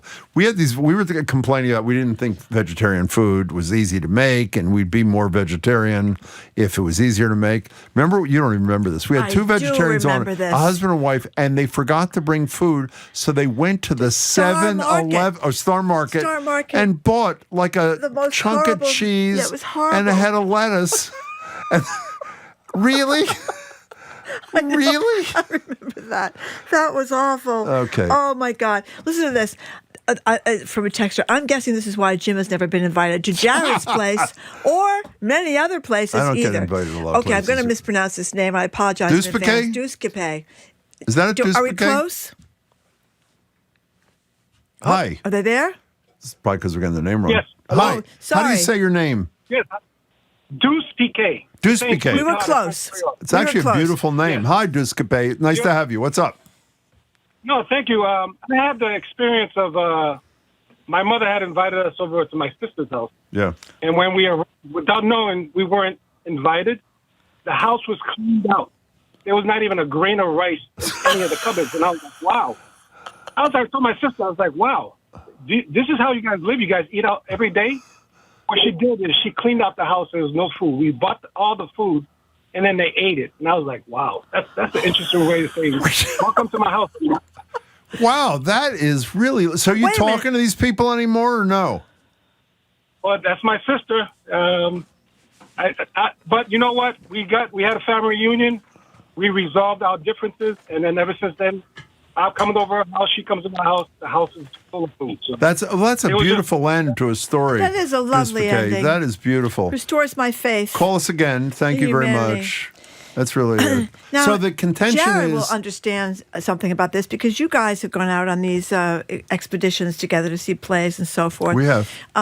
Jim has a big thing about food, and our segment today was "Who is the jerk?" I don't know if you heard it. I did. The yeah. person that goes in Who's the jerk? and eats up all the food. It's not the person who eats up all the food. If you're going to dog walk for somebody and you're staying at their house, Eat the and food. you're invited, yeah, have at it. The vitamins thing is weird, but the vitamins the rest thing is of very it good. is So is the fine. olive oil. No, a An texter's. entire huge Costco bottle of olive oil in Oh. 17 days. I What was missed that going on part. there? Yeah, that's No, Jared, we've said many times on the show. I'm editing right now. And I'd like to repeat this. Marjorie's been invited to Jared's house numerous times. I've never been invited once. Not once. Not at all. Is that true? I've never invited him? Never. I think not. Never. Did I say never? Never. Never. And one of the texters He's got a suggested gorgeous house. it's this. It's because you were worried that I would eat everything. You don't have anything in the refrigerator. I don't It just have occurred to me. anything to eat. It couldn't Vodka happen. and what That's else? not the reason. And Thin Mints. Vodka and Thin Mints. I mean, That's if you great. ate all my Thin Mints, I'd be really mad at you. Yeah, I like Thin But I Mints, do actually. I don't like serve vodka. stuff when people come over, That's as Marjorie right. knows. We had dinner there. Marvelous hors d'oeuvres. What were they? I don't remember, but it was good. Did you buy them or make them? I made it happen. Wow. Okay. Make anything. By the way, how was I'm embarrassed to say, because I was caught up, I didn't get to hear the movie show. How was the movie show? Great? Oh, it was super fun. We Was had a it lot fun? of fun. Yeah, and we just decided this morning what our next one's going to be. What is it? Can't tell you yet. 'Cause Oh. we have to finalize around. But and actually, I can tell you, if we go with this one, it's a listener suggested I love already. It was really fun. Is it true your first caller was Reverend Irene Monroe? It was. That's yeah, great. and it was not a plant for people who I think. love nope, that. she was the first one. That's great. Okay, what are you doing today? Walter Mosley, very excited about this. Oh. He's here about his new novel, Grey Dawn. It's the latest in the Easy Rawlins saga. Oh. So sets him down in Los Angeles in the 1970s. It's really great. So I can't wait. I have all these questions about how he writes this character. Viola's Room will talk about this immersive theater experience in New York where they really go after all of your senses with bespoke scents, and you can feel the mossy floor of a forest because you have to go in barefoot. So we'll talk to that and how this is pushing the theatrical form form forward. And then Oliver Jeffers, a painter who has a show at an exhibition at Praise Shadows Gallery right now in Brookline. And he does something really fascinating. He paints portraits of people who have intimate encounters with death, and then gathers a small group of people, dips that painting almost all the way into enamel, and it disappears. Most of it disappears forever. The only people with a recollection of that memory are the people who are there when it happens. Oh, that's like chilling. Yeah. That is unbelievable. That's great. So it's a it's okay, a that's fun show today in 2 minutes and 40 seconds. Yeah, this immersive stuff, there was something in Boston, I missed it, but I want to try this. Sleep No More was the same group. Yeah, I know. Wanted to see that. Yeah. That sounds really cool. All right, Jim, I will figure out a day that you can come over. Or a couple of days, maybe. You can do it just so we can make up for lost time. We'll be listening, Jared Of Bowen. course, has he invited you to his house? Yeah, many a time. He never came. Never came. I've been in your house. You just weren't there. Oh. Thank you very much, Jared Bowen. Okay, we are done. Thank you very much, people who listen to us today at Boston Public Radio. I got it right now. I'm back. No idea what we're doing. I'm back in the saddle. I'm on top of the situation. We have a TikTok page, which is really pretty good. It's really good. At Boston Public Radio, if you want to check it out. Tomorrow, we are not at the Boston Public Library. Nope. Our apologies again. We hope to be back there on Tuesday, but we're going to be joined by BU disinformation expert Joan Donovan. She is great for our media analysis segment Press Play. GBH's Callie Crossley, Live Music Friday from renowned Indian classical dancer Neena Prasad, and NBC 10 Boston's news influencer Sue O'Connell. We want to thank our great crew, Zoe Matthews, Aidan Comley, Nicole Garcia, Hannah Loss. Additional support from Mira Donaldson. Brad Lewis ran our YouTube stream today. Our engineer is John Claude Parker. Our executive producer is Jane Bologna. Jared and the Culture Show come up right after us here on 89.7 GBH. I am Marjorie Egan. Jim Browdy. Thank you so much for tuning in. Hope you can tune in tomorrow and have a great day.